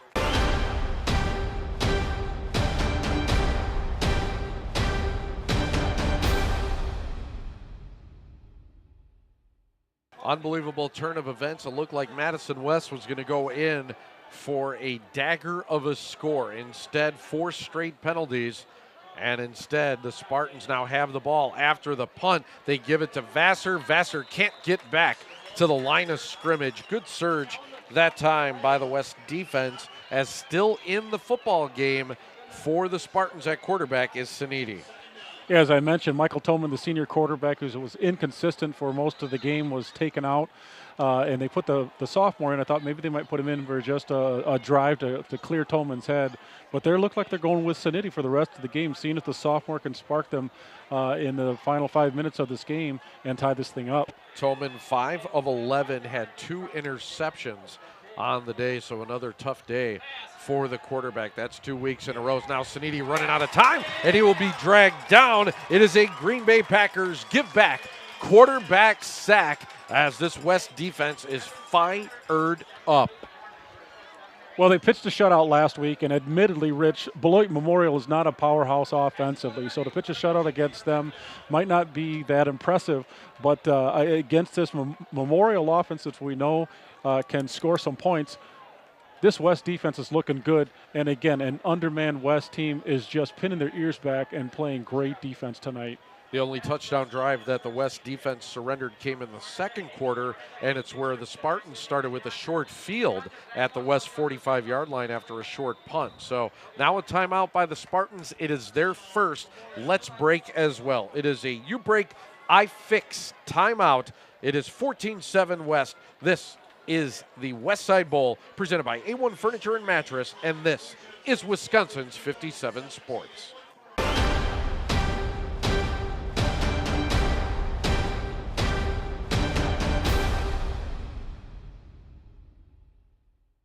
I think if we were going to have a toga party at my house, I'd have to go out and buy white sheets. We don't have white sheets. Was it over when the Germans bombed Pearl Harbor? Forget about it. He's on a roll. Yeah, exactly. I would have colorful sheets. We got all printed sheets, I believe, in our house, or gray. I don't know what the colors are. Anyways, 14-7 is our score. The kids are having a toga party from Madison West. It's a party in generals. They're up by 7, looking to go to 2-0 on the season. The Spartans trying to stop them here. Sanidi dropping back, looks near side, connects. Good move out in the flats, and near first down yardage is Cade Ellingson, his first catch of the night. And boy, I thought he was going to be much shorter than that. Instead, it's going to be 4th and 2 on a pickup of 13. Clock's running down, 4th down. I got about a good yard to go for a first down. Wonder if they might want to take a timeout here and talk things over. They are going to go for it here on 4th down and 2. Coach Smith rolls the dice against this stingy West defense. Looks like West going to bring the heat. Warfield coming on the blitz. Another blitzer as well. And Sanidi's down. Pressure brought that time by Madison West. Sanidi could do nothing with it. It is a Green Bay Packers give-back sack. And bigger than that, it's a turnover on downs for the Spartans. And Madison West has everything going their way right now. And what's extremely impressive, Rich, and you know, last year and the last several years I coached 8-man football. I'm used to seeing the same guys on offense play on defense in 8-man. You don't see it quite as much in the 11-man game. Maybe 3 or 4 guys will play both ways, but I'm looking down at that West defense, and you got 7, 8, 9 guys playing offense and defense, and they're playing defense at a high level there to shut down this Memorial offense and then shut down this pretty much game-winning drive here. Is very impressive Regent defense. You called them, Mark. All the same numbers we're calling on offense, we're calling them again on D. And these guys are doing a great job. They have a 7-point lead, and they're looking to finish off the Spartans right now. From the 23, they give us to Stevens. Big hole. He bursts out in the open. 10-5. Touchdown, Regents. Jaden Stevens, 3rd touchdown of the night. And that is the nail in the coffin on the You Moved Me touchdown. He looks like Samson around with those flocks of hair flowing while he's running through that Spartan defense. Don't cut your hair, Stevens. I love it. 181 yards, a 23-yard touchdown. His 2nd touchdown run of the night. He has a touchdown reception as well. Jaden Stevens with 2 interceptions. He has been everywhere this evening for Madison West, and got to give some credit to the offensive line too. Big hole for Stevens to run through. The extra point is good. Wow. Line drive kick barely got all over the crossbar. It looks pretty in the box score. 21-7 is our brand new score. We're back for more from Mansfield Stadium on 57 Sports.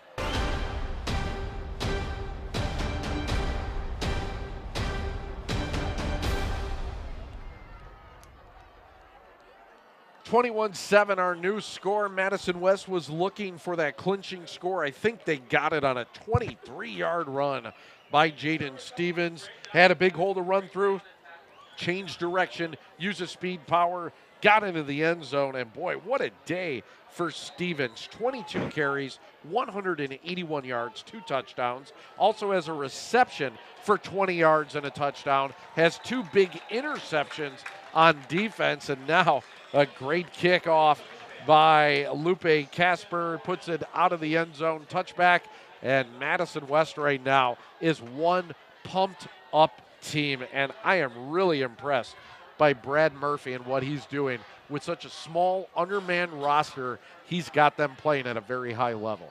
And we mentioned it all night, Rich. They got 27 kids in uniform tonight.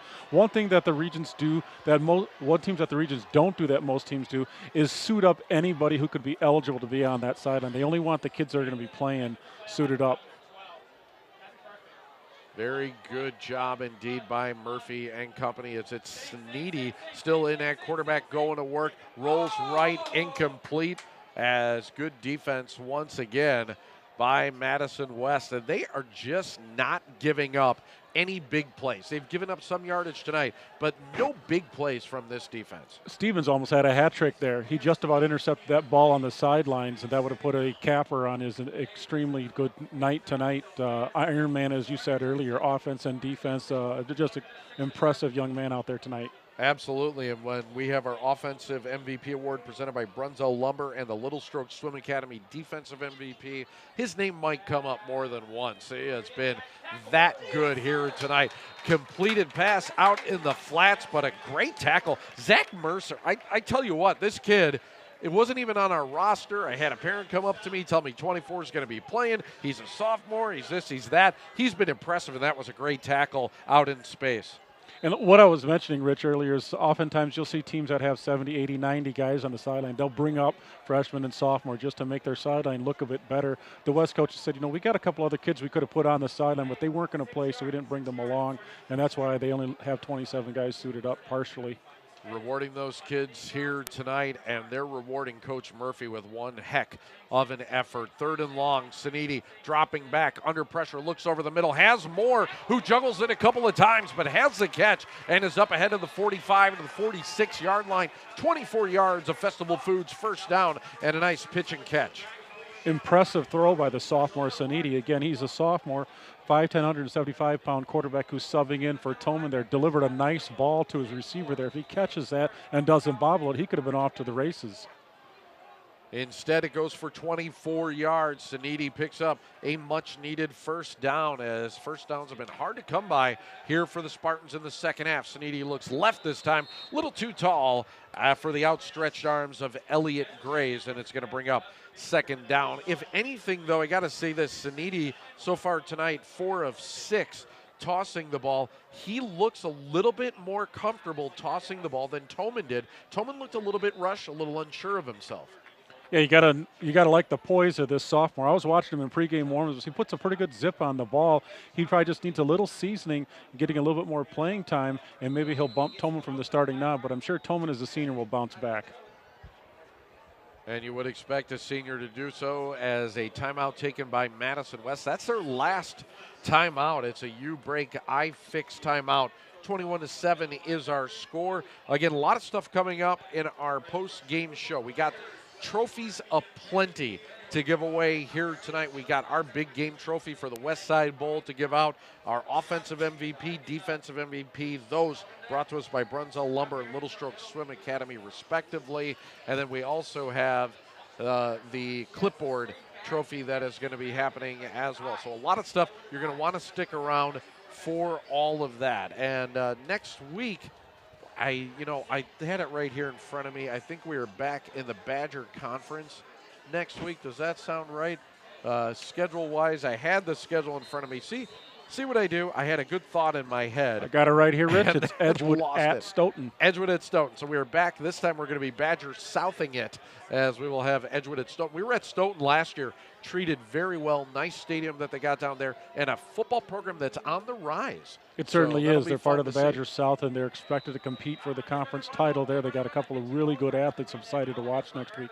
Badger South a little wide open, although that team from Monroe would contend with that, as Sanidi throws long down the middle, has a man, and it is dropped.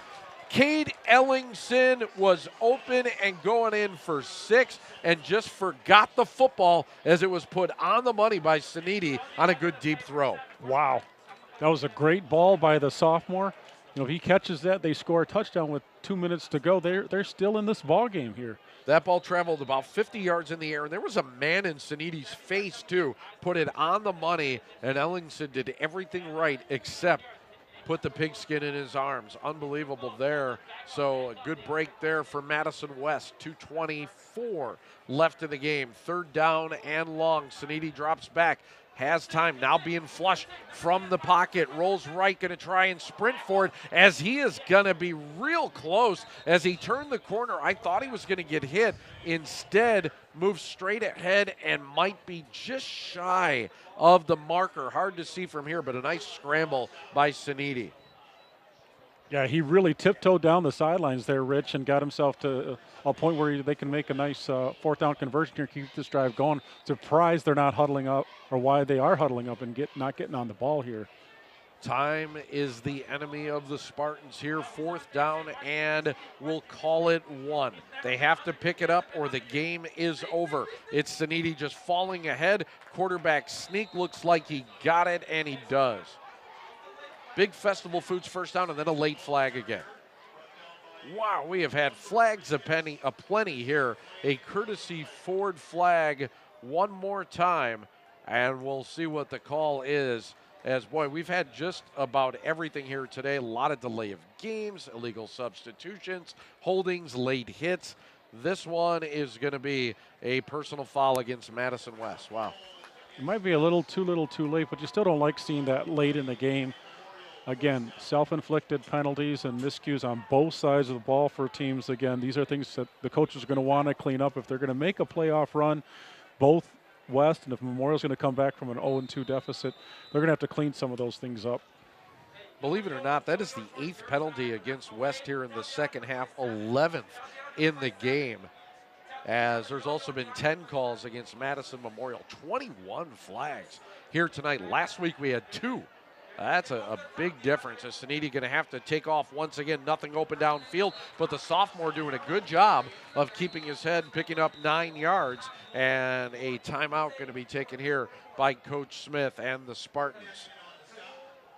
Sanidi just seems a little bit more decisive than Toman was earlier. Toman looked like he was thinking a little bit too much, a little unsure of where to go with it. This kid is just, if there's no receivers open, he's just getting upfield, and if they are, he's delivering strikes. And so many more times, too, discretion is a better part of valor, and we saw what happened when Toman tried to force the issue. It turned into interceptions.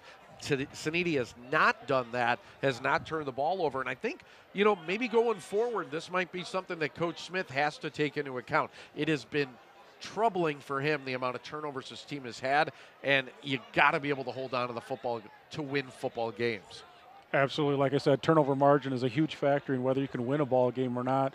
And when you're on the opposite side of what you want from a turnover perspective, it's really hard to dig yourself out of the holes. And then when you tack on the penalties that you've had over and over throughout tonight's ball game, you're really climbing an uphill battle to try to go towards victory against a good West team. 3-1 the turnover margin. The Spartans have turned it over thrice. 3 wide receivers to the left. Sanidi on second down, looks left, lofts it up into the end zone, and nearly intercepted. Nearly a touchdown, nearly a pick. Good play on both ends right there as the Madison West defense once again up to the challenge. Keyshawn Shanklin, again, the quarterback on offense, is back there playing defense, knocking down a pass. He's a pretty good defensive player, too, and you can see he's getting up a little bit slowly. He's probably tired, been playing both ways all game long, but he made a great play on the ball there and almost iced it with an interception in the end zone. Yeah, absolutely love the way he has played tonight, the way Stevens has played both ways, Warfield, Enox. I mean, you name it. There are guys all over here doing a great job playing both ways here tonight for Coach Murphy. Third down now. Sanidi's got to pick this up. It's 3rd and 2.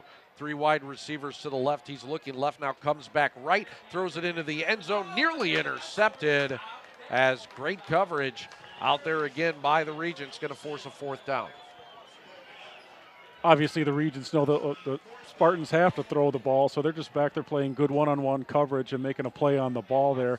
Sanidi throws a pretty good ball. He's pretty consistent throwing that ball.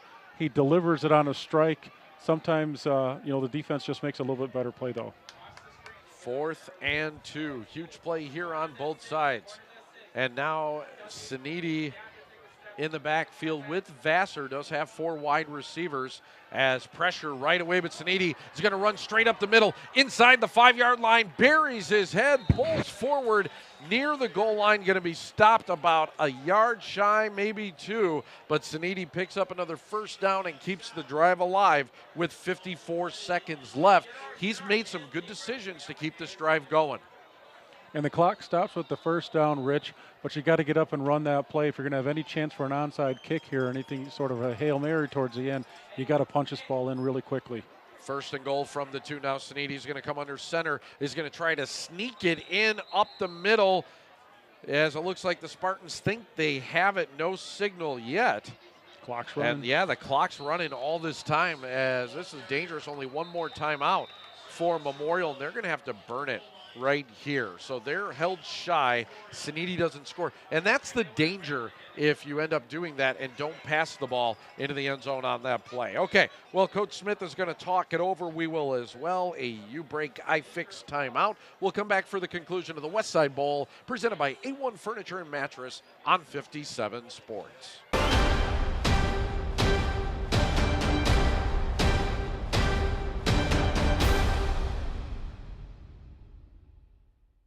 Good look inside the Spartan huddle there as they talk strategy with second and goal from the 1 yard line. Down 14, 34 seconds left. Coach, what are you dialing up as a play right here?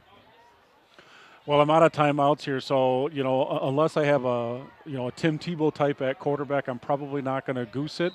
I'm going to throw the ball so that if it's incomplete, the clock stops. Clock has to be a factor here. West showing blitz. They bring the pressure and a bad snap all the way over Sinidi's head. He's got to try to get that football. There's a pile up for it. If West has it, the game is over, as it is another Spartan turnover, and it couldn't have come at a worse time. Sinidi drives the ball all the way down. A bad snap about 5 feet over his head. Goes all the way back to the 25-yard line, and that is going to do it. Madison West is 2-0. Well, I hate to say it and be negative, but kind of apropos on the whole night for the Spartans here offensively. They do some good things. They seem to take 1 step forward and 2 steps back as soon as they would get any sort of momentum going, whether it was a turnover or a penalty or a miscue that they had. And obviously the bad snap cost them from getting a late score here. 4th turnover in the second half. Last year in this game, 6 turnovers by Madison West really cost them. The 4 here tonight, all killers, every single one. And Madison West came in here and wins. They're now 2-0 as Memorial falls to 0-2. We look ahead for Madison West next week. They're on the road. They're at Memorial. Then they go to Verona. I mean, a tough gauntlet there. But I got to say, if the Regents, the way they played here tonight, what if they come away with 1 win out of those 2 games? Boy, they're all of a sudden now looking ahead as maybe saying, maybe we're a contender in this conference. Absolutely. You do worry about their depth, and if they have any key injuries to some of those great playmakers that they don't have a lot of depth behind them with only having 27 kids. But again, offensively, they were able to get the ball on the edge. Defensively, they played stout up the middle. Again, just really impressive with a lot of kids going both ways. Playmakers aplenty. Shanklin, Stevens, Warfield, so much. I mean, absolutely impressive night and a big win for the Madison West Regents. Our final score, Madison West 21, Madison Memorial 7. Stick around as we have our post-game show coming up. We got our trophy presentations. We got our Jacobson Brothers Gym plays of the game, that and much more. Don't go anywhere as you are watching the West Side Bowl presented by A-1 Furniture and Mattress right here on 57 Sports. And that's the end of the game for the A-1 Furniture and Mattress West Side Bowl. Madison West 21, Madison Memorial 7. What a game here on the sidelines. So much we fun. sure have enjoyed it. There's been some great plays tonight, and we've got some awards to give out on behalf of those great plays, thanks to Little Strokes Swim Academy. He'll be here, actually owner, to give away the Defensive MVP Award and also an award, Offensive MVP, thanks to Brensell Lumber. So it's all here on the A-1 Furniture and Mattress High School Bowl Series post-game show. We're going to give away the Big Bronze Beauty as well. So excited. Stick around for after the break. We'll be right back.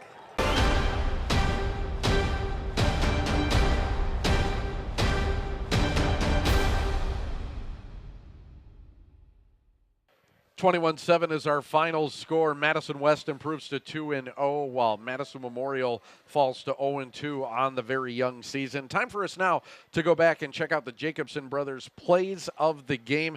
There were a bunch of them as we look offensively for Madison West. It started a lot with that man right there, Jaden Stevens. He ran with power, he ran with speed, he ran inside and outside, and really did a great job for the Regents tonight. Back the other way, Vassar had some strong runs out of the fullback spot. In fact, he became the workhorse. And then a nice toss here. Tolman finds Grays for a score. At that point, we're tied at 7. We had a pretty even game. But look at this here, a pick right before halftime. Madison West had some plays that kind of set them back, mostly penalties and that one pick.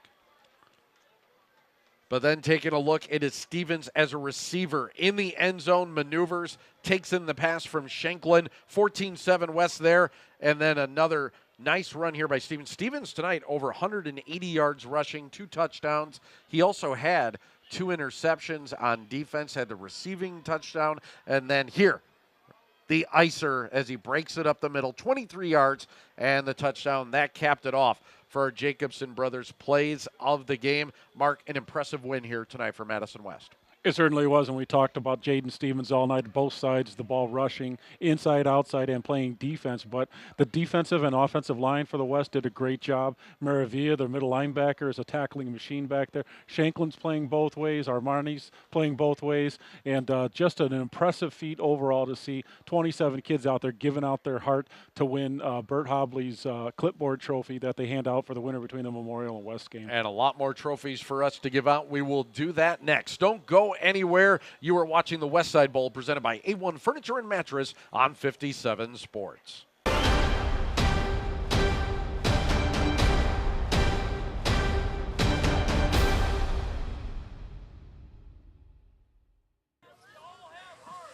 Welcome back to the A1 Furniture and Mattress, A1 Furniture High School Football Bowl Series. We are at the West Side Bowl, and if you're just joining us, Madison West just defeated Madison Memorial. Quite the game. We are about to give away an MVP award. Yes, so excited. This is our defensive MVP, and I'm really excited to introduce Little Stroke Swim Academy, who is the sponsor of this award, and I'm going to let you hand this off yourself. Hey. Jaden Stevens, quite the game tonight. Here's your Defensive Player of the Game award. 2 picks, not too shabby. All right, good work. And stay tuned. We'll be back with the Offensive MVP award as well, and this was brought to you by Little Stroke Swim Academy.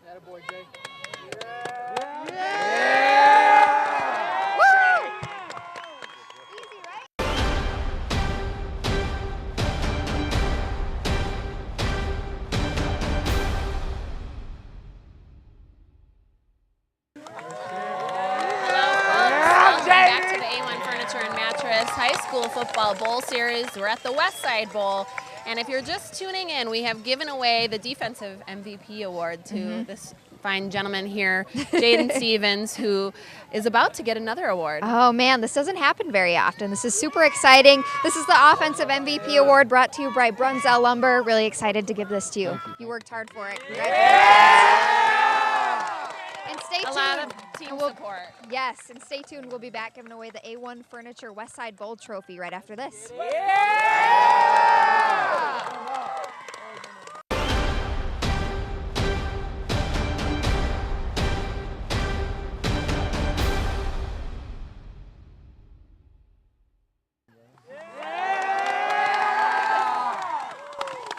Welcome back to the A1 Furniture and Mattress High School Football West Side Bowl. If you're just tuning in, Madison West just defeated Madison Memorial, and it was quite the game. It was a heck of a game, and that means you guys get to have one heck of a trophy tonight, brought to you by A1 Furniture. So we're going to hand this off to you, Coach, and we're going to let Rich and Mark come in. Congratulations. Awesome.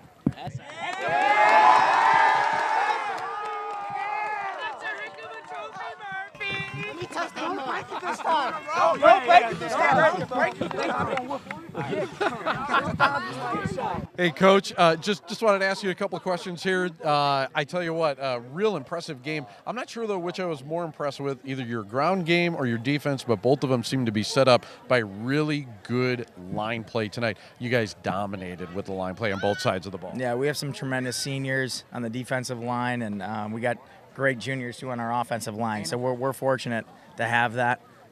Super proud of our kids. I battled through injuries tonight. We don't have a lot of people, as everybody knows, and these kids just kept on fighting. That's exactly what you have to do in this game. So we couldn't be happier. Jaden Stevens was a monster on offense and defense tonight. Talk about the night that he had and your team overall. Yeah, Jaden's a heck of a player for us. We knew we were going to ride him hard this year. We're going to continue to do that. It's not a secret.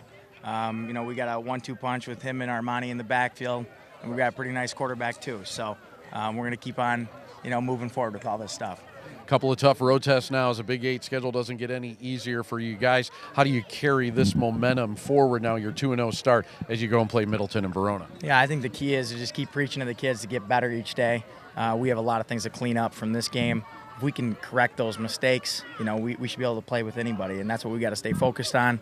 We'll get back to work tomorrow at 9 a.m., so I'm looking forward to it. We talked about your limited numbers. It's not quantity, it's the quality you have here. But with this, what kind of conditioning do you do with these guys so that they were just as fresh in the fourth quarter as they were in the first quarter? We do a lot of game type stuff for our conditioning. We don't do a lot of gassers or anything like that. I'm not a big believer in that. So these kids, we were very fortunate to play Monona Grove in our scrimmage, and they kicked our butts. And the best thing that happened is we got to rework a lot of things. Our kids are in better shape. They're tougher minded. We're 2-0, so we feel good right now. Absolutely. Coach, terrific start. Congratulations on a great win. Yep, appreciate it. Great job, guys. Very impressive here tonight. Madison West 2-0, and they win the West Side Bowl here tonight, presented by A-1 Furniture and Mattress. Who's out? Who's out? Wow, this is a fired up bunch. We're going to see them later on this year. Big thank you to everybody. Great camera work. Great job by directing, guys. And great job, Mark Martinez. For him, for Jessa, for Ellen, I am Rich Reynolds. We will see you next week right here in the A1 Furniture and Mattress Bowl Series on Wisconsin's 57 Sports.